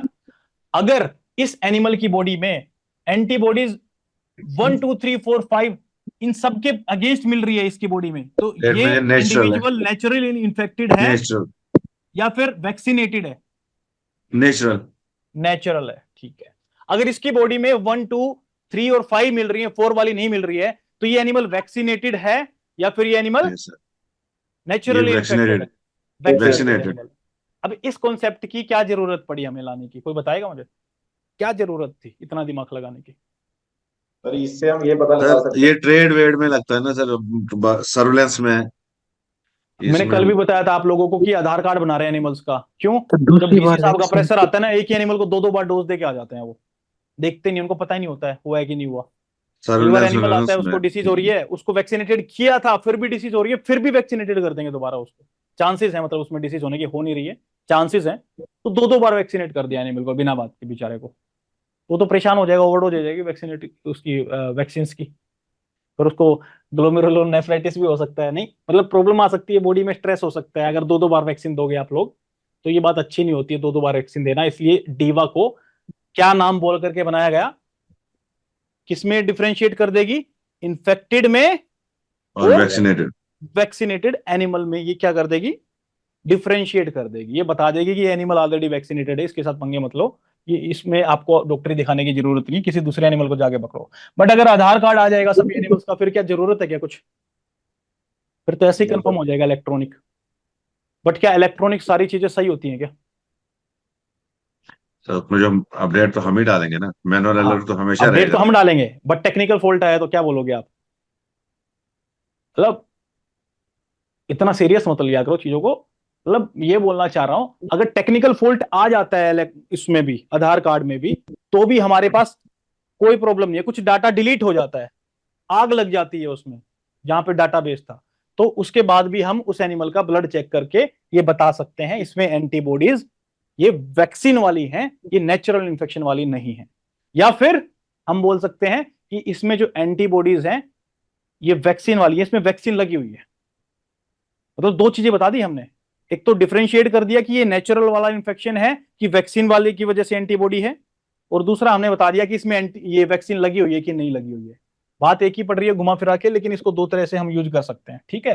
अगर लगा लीजिए वो इन्फेक्टेड है ही नहीं एनिमल, तो भी तो यूज कर सकते हैं ना उसको, क्या इसमें एनिमल में वैक्सीन तो लगी हुई है, ये वाली एंटीबॉडी है, तो क्योंकि इस वैक्सीन के अगेंस्ट ये एंटीबॉडी बनती है, तो ये बता दिया हमने ये वैक्सीनेटेड है कि नहीं है। और दूसरा जो मेन पर्पज है इसका, ये एनिमल के अंदर एंटीबॉडी वैक्सीन वाली है या फिर नेचुरल इन्फेक्शन की वजह से आई हुई है, ठीक है। अब इसका फायदा ये भी होता है, कोई एनिमल अगर है उसमें नेचुरल इन्फेक्शन है और हम सोच रहे थे ये डीवा से, हमने डिफरेंशिएट कर दिया कि ये एंटीबॉडीज डीवा वाली नहीं है यार, ये नेचुरल इन्फेक्शन है इस एनिमल के अंदर, तो क्या उस फार्म से हम चुपचाप होकर निकल आएंगे क्या? यस कुछ सर। नहीं करेंगे क्या? नो सर, उस पे हम वहां पे स्ट्रिक्ट मेजर लेंगे हम, उसका ट्रीटमेंट करेंगे, क्वारंटाइन करेंगे, आइसोलेट कर देंगे उसको, ठीक है। तो उससे क्या होगा, क्योंकि नेचुरल इन्फेक्शन अगर है तो वो पूरे हर्ड में फैल सकता है, तो उनको हम सेपरेट कर देंगे, तो ये उसका बेनिफिट हो जाता है। अगर वैक्सीन अपने डीवा वाली ही मिली वहां पे तो टेंशन ही नहीं है, ठीक है यार वैक्सीनेटेड है, कोई प्रॉब्लम क्रिएट नहीं करेगा। बट डीवा वाले डिफरेंशिएशन की वजह से हमें ये पता लग जाएगा इसमें नेचुरल इन्फेक्शन है और ये रेप्लिकेट करके फैल सकता है, तो उसको उन एनिमल्स को हम बाकी के एनिमल्स से सेपरेट कर सकते हैं, वहां पे भी ये हेल्प कर रहा है। होपफुली आपको समझ में आया होगा क्लिनिकल एप्लीकेशन क्या है डीवा की। सर इसमें हम करंट और पास्ट इन्फेक्शन के बारे में भी देखते थे लीवा में, तो उसमें क्या प्रोसीजर होता था, करंट एंड क्या, पास्ट? एक बार फिर से बोलिएगा। सर हम ये जो दीवा से है ना, इसमें हम करंट एंड पास्ट एक्सपोजर के बारे में भी देखते थे ना वो। ट्रंक एंड फास्ट मेरे को समझ में नहीं आ पा रहा आप क्या बोलना चाह रहे हैं। करंट और कौन से? पास्ट, तो रिसेंट इन्फेक्शन है और पहले से जो इन्फेक्शन कभी हुई थी पीछे सर, उसमें भी थोड़ा था ना, यही दीवा में ही था वो।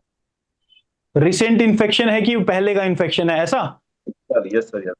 देखो ये चीजें है ना, आपको कॉन्सेप्ट समझ में आ गया है, उस कॉन्सेप्ट के अकॉर्डिंग पूछो अपने आप से, लेक्चर के बाद पूछूंगा आपसे, अपन ने जो कंसेप्ट सीखा है ये, इसके अकॉर्डिंगली जो पास्ट वाली दी थी या अब वाली दी है, उससे कैसे पता लगेगा, क्या पता लगेगा, पता लग सकता है कि नहीं पता पता लग सकता, और पता लग सकता है तो उसकी कितनी सिग्निफिकेंस है, ठीक है, कोई बड़ी बात नहीं। एंटीबॉडी देखने कौन सी? चलो अब लेक्चर पे आ जाओ प्लीज, अब बातों में भय भय मत जाया करो, नहीं तो फिर 2 घंटे वाला 4 घंटे हो जाता है।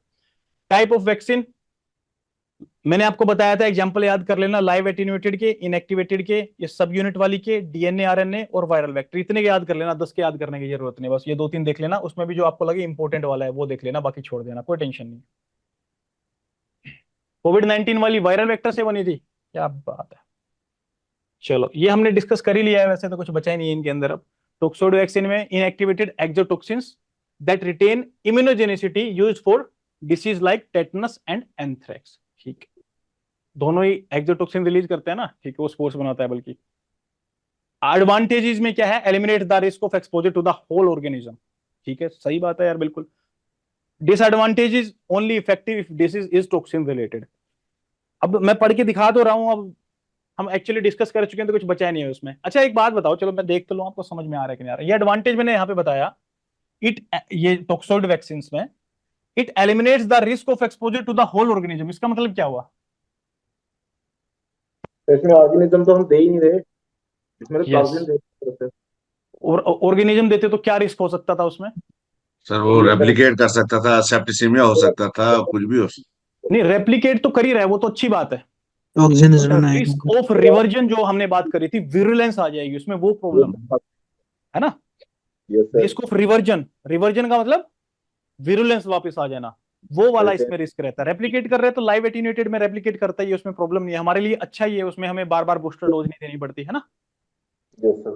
चलो अब बैक्टीरियंस में क्या बोलना चाह रहा है, क्या ये किल्ड बैक्टीरिया होते हैं, नाम से पता लग रहा है। Typically inactivated with formaldehyde, can be autogenous from infected animals. कोई इतनी बड़ी बात नहीं है, वही सिंपल बात है, बैक्टीरिया को मार के इनएक्टिव करके दे दिया, बस हो गया। Simple to prepare, no risk of reversion. Risk of reversion कहां से बचेगा, मर ही गया तो।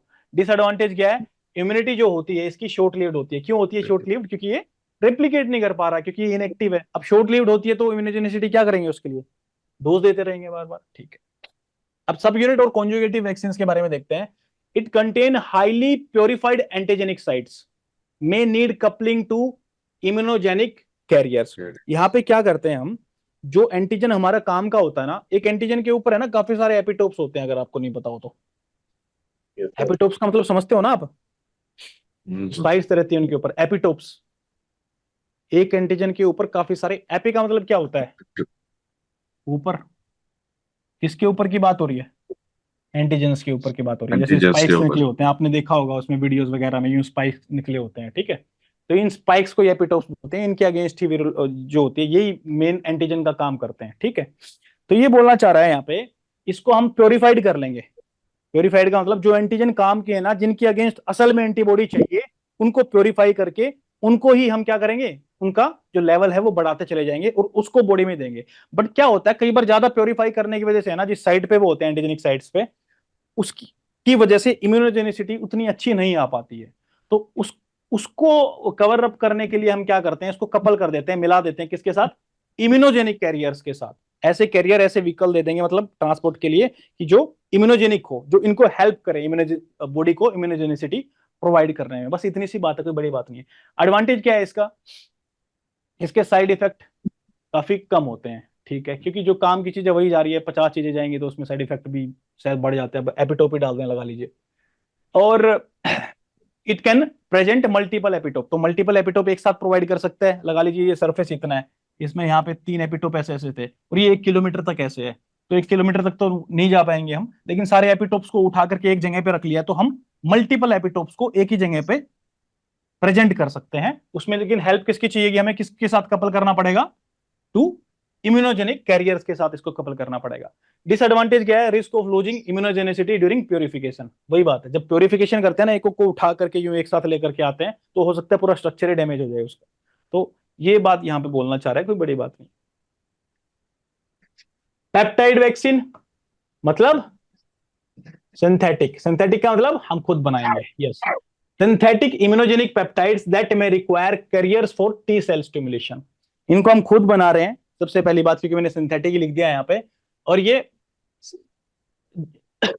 कैरियर के रूप में किसको, सॉरी,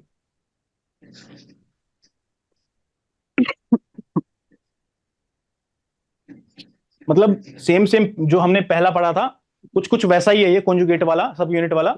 इसमें डिफरेंस क्या है पेप्टाइड वैक्सीन में? इसमें कैरियर रिक्वायरमेंट हो भी सकती है, नहीं भी हो सकती है, अगर दे दोगे तो और अच्छी बात है। लेकिन मेन बात क्या है यहाँ पे, ये टी सेल्स को जाकर के क्या करता है, स्टिमुलेट करता है। इसमें स्पेशली ये बात बोली गई है, मतलब कुछ ऐसा है नहीं इसमें कुछ खास की मैं बताऊं, मतलब यही है बस जो स्क्रीन पे आपके सामने, मतलब मेरे को कुछ है नहीं, सच बताऊं तो ये पढ़ा रहा हूं मैं आपको, मेरे को पता है इसमें से आने की चांस नहीं है, इसलिए मैं निकलना चाह रहा हूं बस यहाँ से, है ना। एडवांटेज की बात कर लेते हैं। डिफाइंड एंटीजेंस, ठीक है, डिफाइंड एंटीजेंस होते हैं इसमें, स्टेबल फॉर्मुलेशन होता है इसका, ठीक है। डिसएडवांटेजेस क्या होते हैं? Often need effective adjuvant for efficacy. यहाँ पे लिखा भी हुआ है इसकी डेफिनेशन में, आपने ध्यान से देखा हो तो, सिंथेटिक इम्यूनोजेनिक पेप्टाइड्स दैट में रिक्वायर करियर्स। करियर्स का मतलब क्या? एक तरह से एडजुवेंट को भी हम करियर्स के रूप में बोल सकते हैं, करियर्स भी हो सकते हैं एडजुवेंट, ठीक है, ठीक है। और क्या काम होता है एडजुवेंट्स का? इम्यूनोजेनिसिटी को इनहांस करने का काम भी एडजुवेंट का होता है, ठीक है साहब। अब ये लास्ट वाला तो नहीं है वैसे। Anti idiotypic antibody vaccine, antibodies against an antigen that mimic the antigen itself. क्या मतलब हुआ इसका? Antibody against the antigen that mimic antigen itself. अरे यार, antibody against an antigen that mimics the antigen, नहीं बात समझ में आई? एंटीबॉडी एंटीजन मतलब एंटीबॉडी एंटीजन नहीं है। यस यस यस, अब आपको बात समझ में आ गई। इसका फायदा क्या है? अगर ये एंटीबॉडी एज एन एंटीजन की फॉर्म में आप दोगे, एंटीजन की फॉर्म में दे रहे हो, तो इसका मतलब क्या? वैक्सीन ही दे रहे हैं ना बेसिकली। लगा लो इस पे 1 2 3 एंटीजन था, और ये जो एंटीजन से एंटीबॉडी प्रोड्यूस हुई है, इसके ऊपर भी 1 2 3 एंटीजन ही है। तो ये एंटीबॉडी को आप एनिमल को दोगे एज एन वैक्सीन की फॉर्म में, तो इसका सबसे बड़ा बेनिफिट क्या है? डिजीज कॉज नहीं करेगा। नहीं Yes, करेगा, कभी डिसीज कोज ही क्योंकि नहीं कर एंटीबॉडी सकता, क्योंकि ये वायरस बैक्टीरिया कुछ है नहीं ना, लाइव एटीन्यूएटेड किल्ड, यानी इनएक्टिवेटेड सब छोड़ दो, इनएक्टिवेटेड वाला भी हो सकता है एक्टिवेट हो जाए, लाइव एटीन्यूएटेड वाला भी हो सकता है कि रिवर्जन हो जाए। बट क्या ये रिवर्जन कुछ भी हो जाए इसका, ये तो मतलब कुछ नुकसान पहुंचाएगी ना, क्योंकि ये एंटीबॉडी है, ये कोई बैक्टीरिया वायरस नहीं है। तो सबसे बड़ा एडवांटेज इसका यही होता है। किसकी बात कर रहे हैं हम यहाँ पे? एंटी इडियोटाइपिक एंटीबॉडी वैक्सीन की बात कर रहे हैं, ठीक है। अब एडवांटेज में reduces risk of pathogen exposure. Disadvantage क्या है? Complex to develop and generally lower efficacy, इतनी ज्यादा एफिकेसी नहीं होती है इसकी।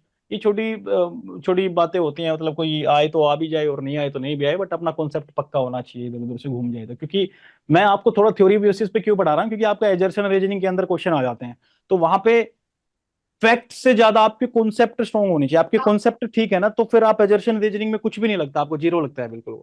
चलिए आ जाओ। रिकम्बिनेंट डीएनए वैक्सीन में क्या बोलना चाह रहा है? Cloning immune dominant part of pathogen.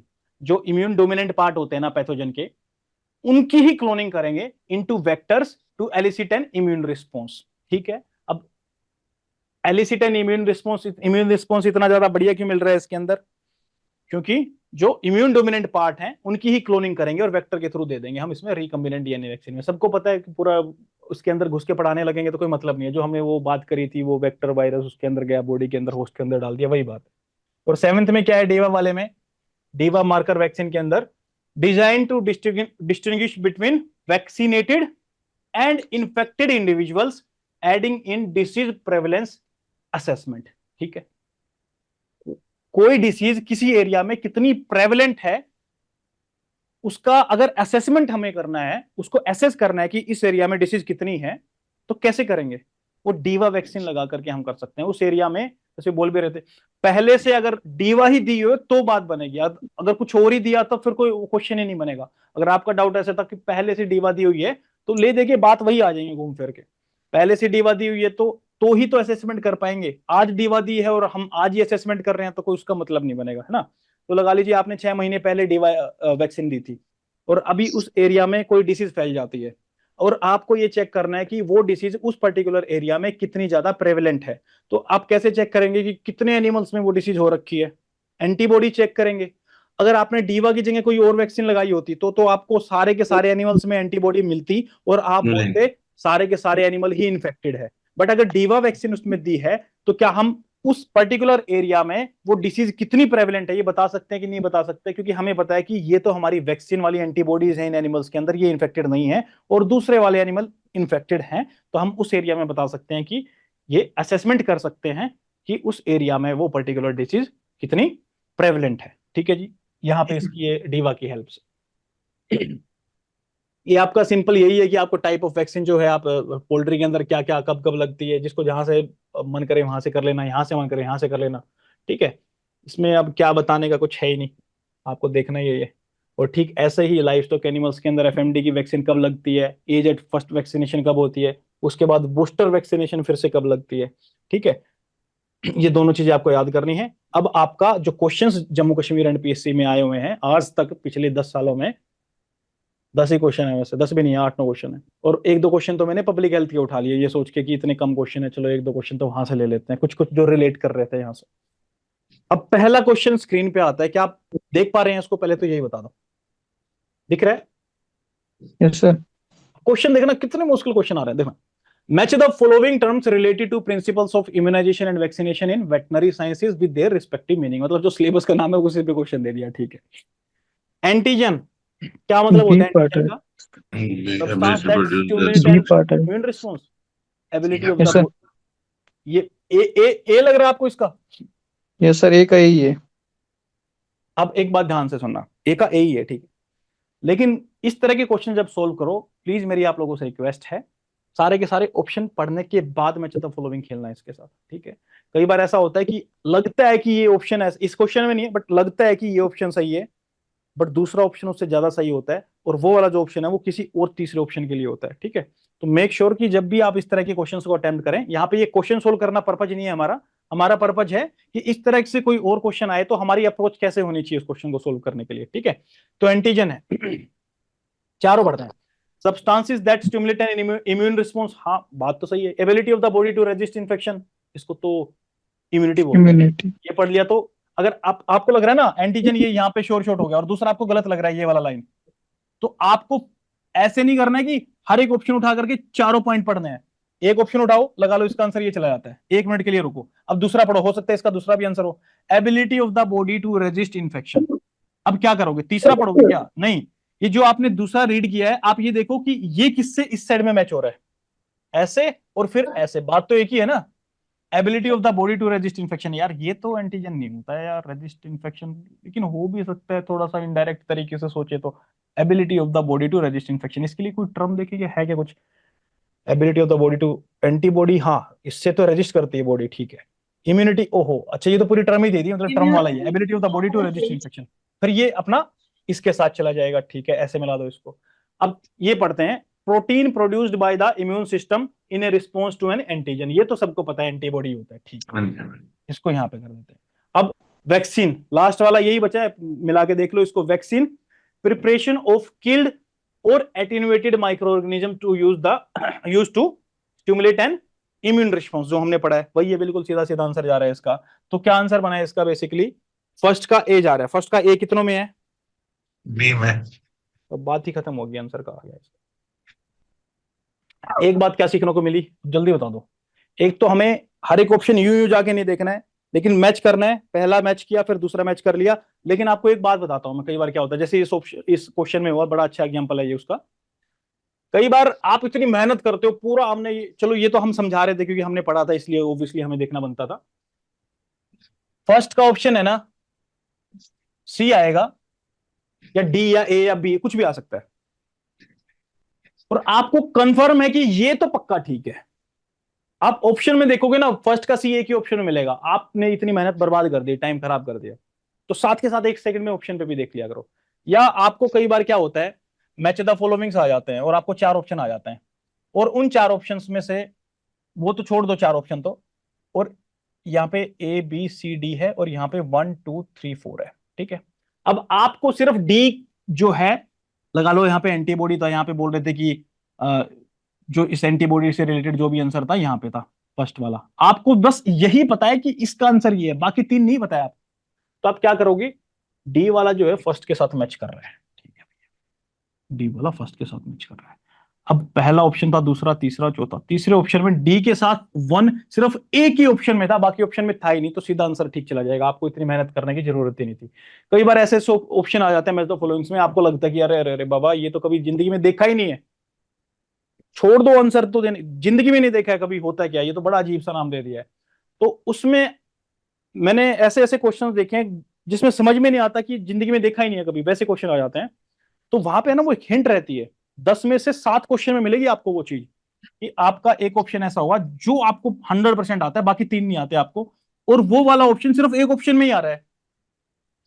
तो आपको टेंशन नहीं लेना, एक आता है तो उसको बस क्लियर करो, वो वाला ऑप्शन किस में जा रहा है, साथ के साथ चेक करते हुए चल सकते हो आप। अगर आपको लगता है चारों नहीं आते हैं आपको, तो जो भी आपको 100% आता है ना, आप उसको पकड़ो। तो और वो हमारा देखो ऑप्शन में पीएससी है कि नहीं। क्वेश्चन कैसे देता है? सॉरी, हमारा पीएससी क्वेश्चन ऐसे देता है, जो ऑब्वियस वाला ऑप्शन होता है ना, वो हर ऑप्शन में सेम ही नंबर पे होता है। नहीं देखो, जो इजी वाला ऐसा तो सारे ही देते हैं, यूजुअली ऐसी बात नहीं है, ऐसा तो सारे ही देते हैं, बट हम तो उस 1% सिनारियो की बात कर रहे हैं जहां पे ये चीजें हमें मिलती हैं, कि एक ऑप्शन ऐसा मिला आपको तो सीधा वही आंसर जा रहा है।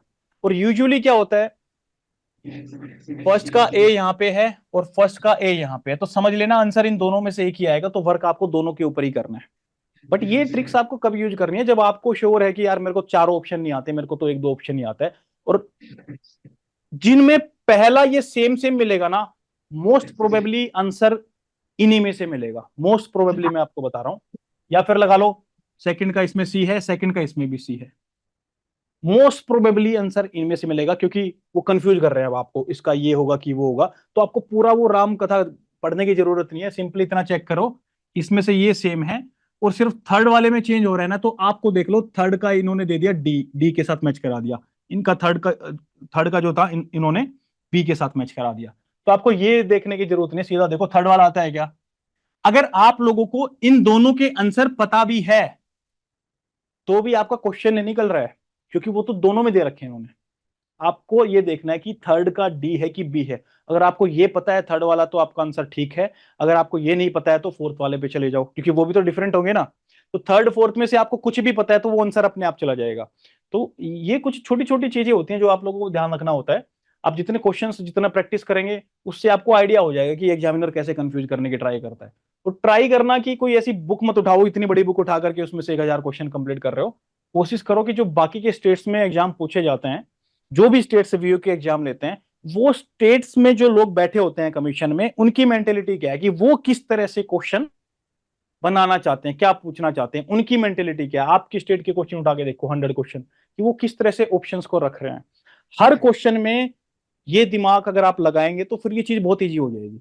और जहां पे अटक रहे हैं बस उसी क्वेश्चन के ऊपर लगा रहे हैं, तो फिर वो थोड़ा सा गलत है। ट्राई करो लगभग जो मैच द फॉलोइंग्स वाले हैं सभी क्वेश्चंस में, वो क्या स्मार्ट बच्चे को पिक करना चाह रहे हैं या बस गधे की तरह मेहनत करवा रहे हैं कि देखो अब सारे के सारे मैच द फॉलोइंग पूरे मैच करो, या वो चाह रहे हैं कि हमें पता है कि किसी को नहीं आता है, आपको भी नहीं आता है, हमें भी नहीं आता है, एक ही ऑप्शन है, उसका आंसर ये जाएगा और ये हमने दिया हुआ है नीचे, और जो स्मार्ट बच्चा हुआ वो 10 सेकंड में लगा के आंसर आगे बढ़ जाएगा, और बाकी नहीं तो देखता रहेगा कि ये तो मैंने पढ़ा ही नहीं है। ठीक है, तो कुछ क्वेश्चंस में तो हेल्प मिल ही सकती है, 1-2%, 5% क्वेश्चन में। अगर आपका एक क्वेश्चन भी ठीक होता है, कई बार उससे सिलेक्शन हो जाता है। चलो जी, अब नेक्स्ट क्वेश्चन, ये तो हमने पढ़ ही लिया था, अंडर नेशनल क्वाड्रिवेलेंट। हाँ, इसमें क्वाड्रिवेलेंट आ जाएगा एफएमडी वाला। आप लोगों ने बोला था सर नहीं है, ऐसे क्या बात कर रहे हो, सी वाला नहीं आएगा। वो डाउट आपका ठीक था, लेकिन क्वाड्रिवेलेंट हम लेकर के चलते हैं फिर भी, क्योंकि अगर आपने पूरे देश के अंदर क्वाड्रिवेलेंट वैक्सीन कर दी और बाय चांस ये सी वाला फिर से आ जाता है, फिर क्या करोगे? हालांकि ये Quadrivalent से 1995 में ट्राइवेलेंट रेगुलेट हो गया था। ट्राइवेलेंट दिए होंगे सर लेकिन एज पर एनएडीसीपी है ना, एनएडीसीपी सर पॉलिसी, लेकिन अब है ना उनके हिसाब ये से कि जो ट्राइवेलेंट है, क्वेश्चन उन्हीं के अंडर पूछे गए हैं, एनएडीसीपी प्रोग्राम के अंडर ट्राइवेलेंट। इंक्लूड नहीं कर रहे हैं। वो सी को इंक्लूड नहीं, और और बीआई सर जो सी वाला इनएक्टिवेटेड है, स्ट्रेन नॉट है वो फॉर्मली बहुत कम इनएक्टिवेटेड। है, इसलिए अब एक्चुअली क्या है कि इसको मैंने करने की सोर्सेज से वैक्सीन देखा था काफी, तो वहां पे उन्होंने उसकी एक्सप्लेनेशन भी दी हुई थी सी के अगेंस्ट, कि ये इसकी हिस्टोरिकल इंपॉर्टेंस को देखते हुए हम इसको इंक्लूड कर लेते हैं क्वाड्रिवेलेंट, जहां जहां पे ज्यादा रहा था, तो हिस्टोरिकल इंपॉर्टेंस को देखते हुए इसको हम इंक्लूड इसलिए भी करते हैं। अगर ये आ जाता है बाय चांस, तो उसके बाद जितना भी आपने वैक्सीनेशन किया है वो सारा जीरो हो जाएगा। अगर बाय चांस वो आ जाए तो ठीक है, अदरवाइज अगर ये इनका स्ट्रक्चर भी थोड़ा चेंज होने लगता है तो वो सी की तरफ अगर चला जाता है, तो एक तरह से ये लगा लीजिए डबल प्रोटेक्शन है। बट अगर आपने सोर्स में देखा है इस क्वेश्चन पे ट्राइवेलेंट बनता है, तो ट्राइवेलेंट कर लेते हैं, कोई बात नहीं, हम फ्लेक्सिबल लोग हैं। तो हमने मेडिसिन में भी यही पढ़ा था कि C strain is not prevalent now, इसलिए नाउ इट्स नॉट वो यूज्ड तो इन वैक्सीनेशन। 1995 में खत्म हो गई थी, सी तो इरेडिकेट हो गई थी, नहीं मिली उसको। हाँ, तभी अब दे यूज ट्राइवेलेंट। और सर ये चलो इसको बीआई इनएक्टिवेटेड है ना, बीआई एंड फॉर्मली इनएक्टिवेटेड, जो एनएडीसीपी है वो बीआई इनएक्टिवेटेड यूज करते हैं, नॉट फॉर्मली। इसको तभी फिर हम जाके अभी ट्राइवेलेंट मान लें, आंसर को ओके ट्राइवेलेंट लेके चलें।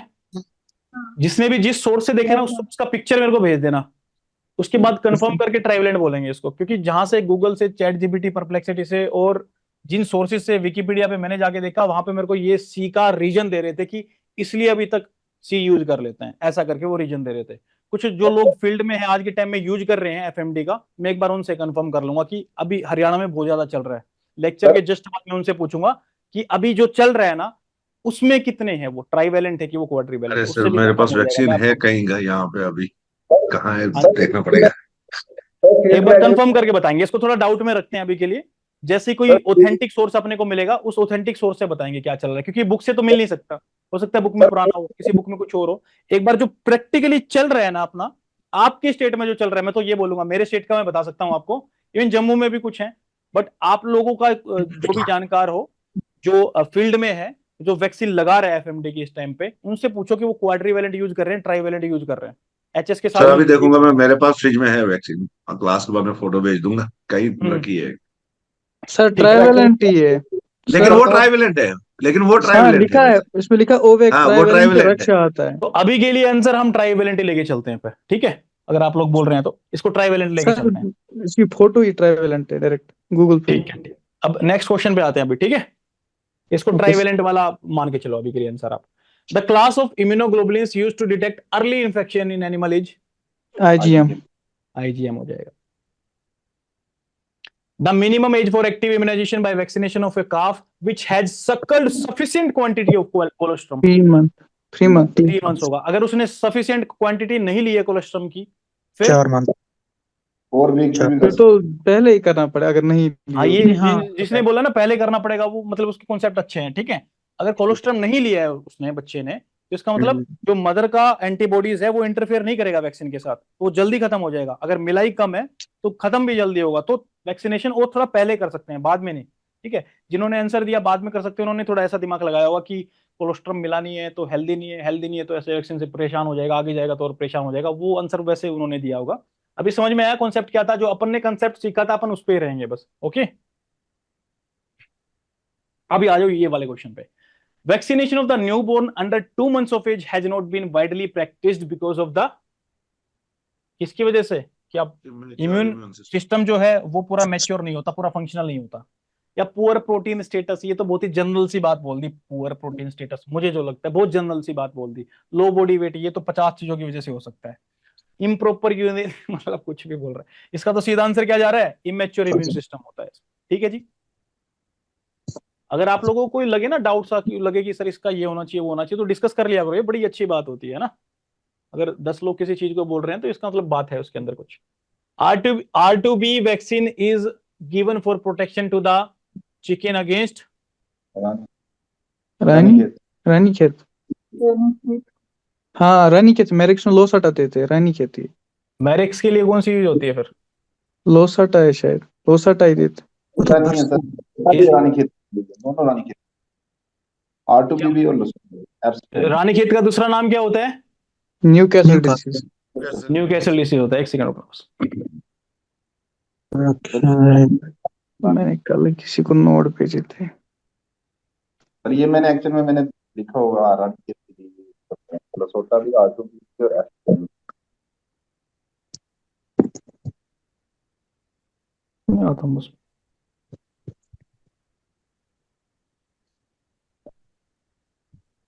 सर रानीखेत ही है, कंफर्म रानीखेत ही। NCD.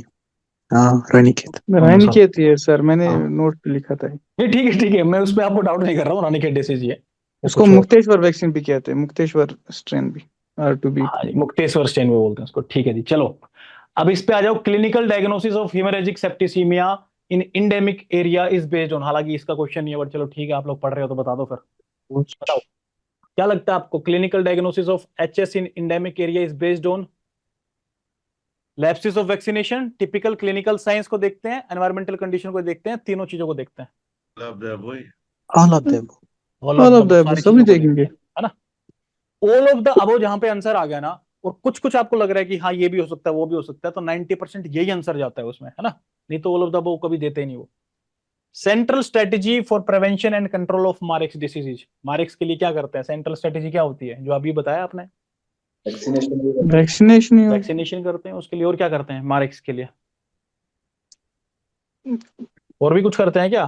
स्लॉटर कर देते हैं मैं ऐसा? पोल्ट्री को स्लॉटर नहीं करते।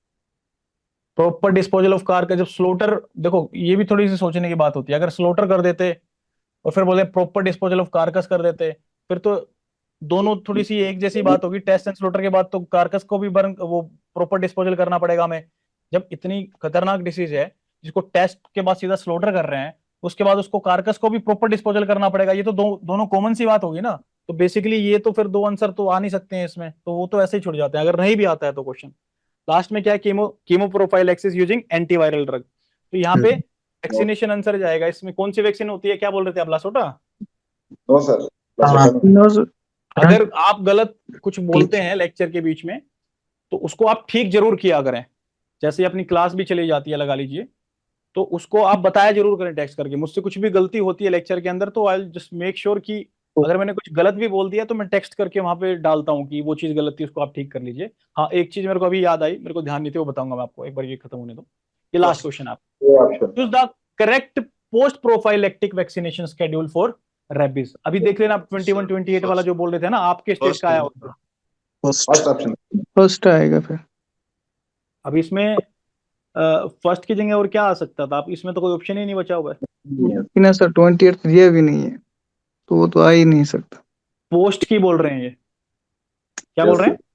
बाइट होने के बाद। और वो कंफर्म किया आपने? अभी क्या चल रहा है आपका शेड्यूल वहां पे इसका रेबीज वैक्सीनेशन का एक्सपोजर में? सर हम यहाँ पर 28 ही करते हैं। ओके।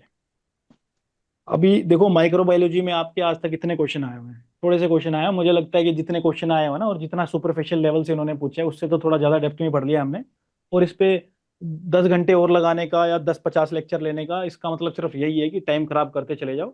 उतनी वो मेहनत कर रहे हैं जो 1% भी काम नहीं आएगी एग्जाम में। हम मेहनत उस सब्जेक्ट के ऊपर करेंगे जहाँ से क्वेश्चन आते हैं। जैसे कि वो तो आप कर ही चुके हैं, आपका मेडिसिन वाला पार्ट, डिसीज वाला, और आपका मिल्क वाला आप कर चुके हैं।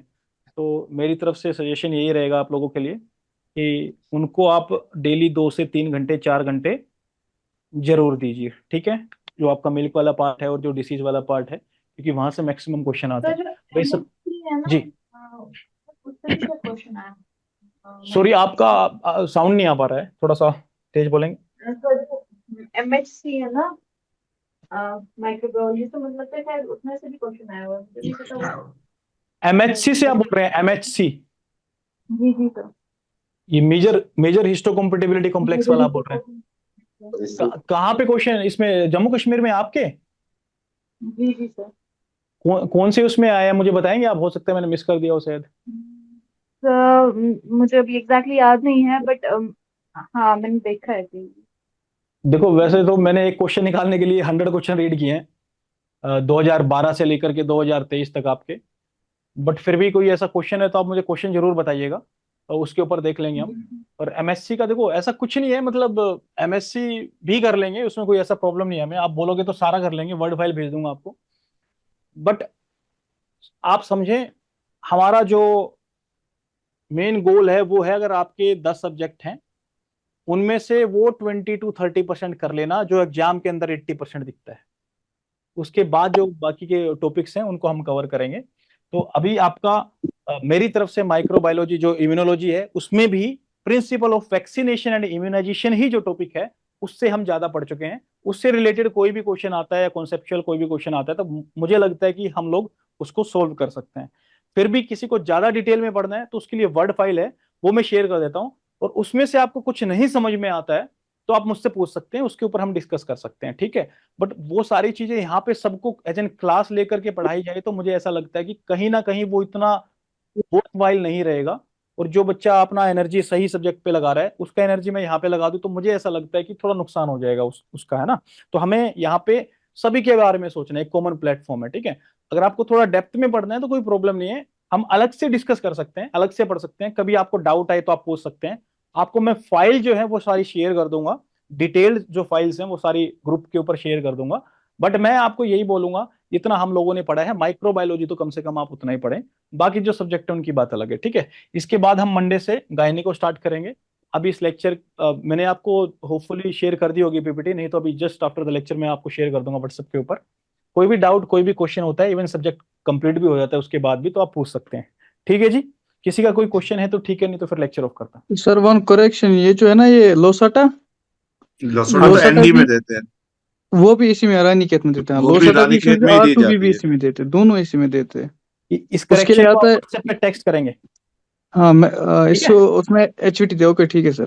क्योंकि कई बार क्या होता है ना, हम बोलते हैं ना तो वो दिमाग में बैठ जाती है बात, वो कहीं ना कहीं किसी बच्चे का बेचारे का क्वेश्चन गलत हो जाएगा ऐसे। इसलिए मैं कोशिश करता हूँ जो चीज मुझे नहीं आती है तो मैं चुप रहता हूँ उस पर, है ना। लेकिन आप ओके सर, लोग तो कोई बात कई नहीं। बार है तो चीजें निकल जाती हैं, कोई बात नहीं, आप लोग तो ट्राई ही करते हैं, ऐसा पढ़ के तो नहीं आते हैं कुछ। तो प्लीज इसको टेक्स्ट कर R2B दीजिएगा और व्हाट्सएप एफएमडी को, में देते हैं हम, इसके ठीक अदर है देन जी। दैट। किसका? आज के लिए इतना ही बस, क्लास ऑफ करते हैं। Okay sir, okay thank sir, you sir. Okay good ji, night good sir, night आप थैंक यू। सभी। Good night sir, thank thank you sir. You.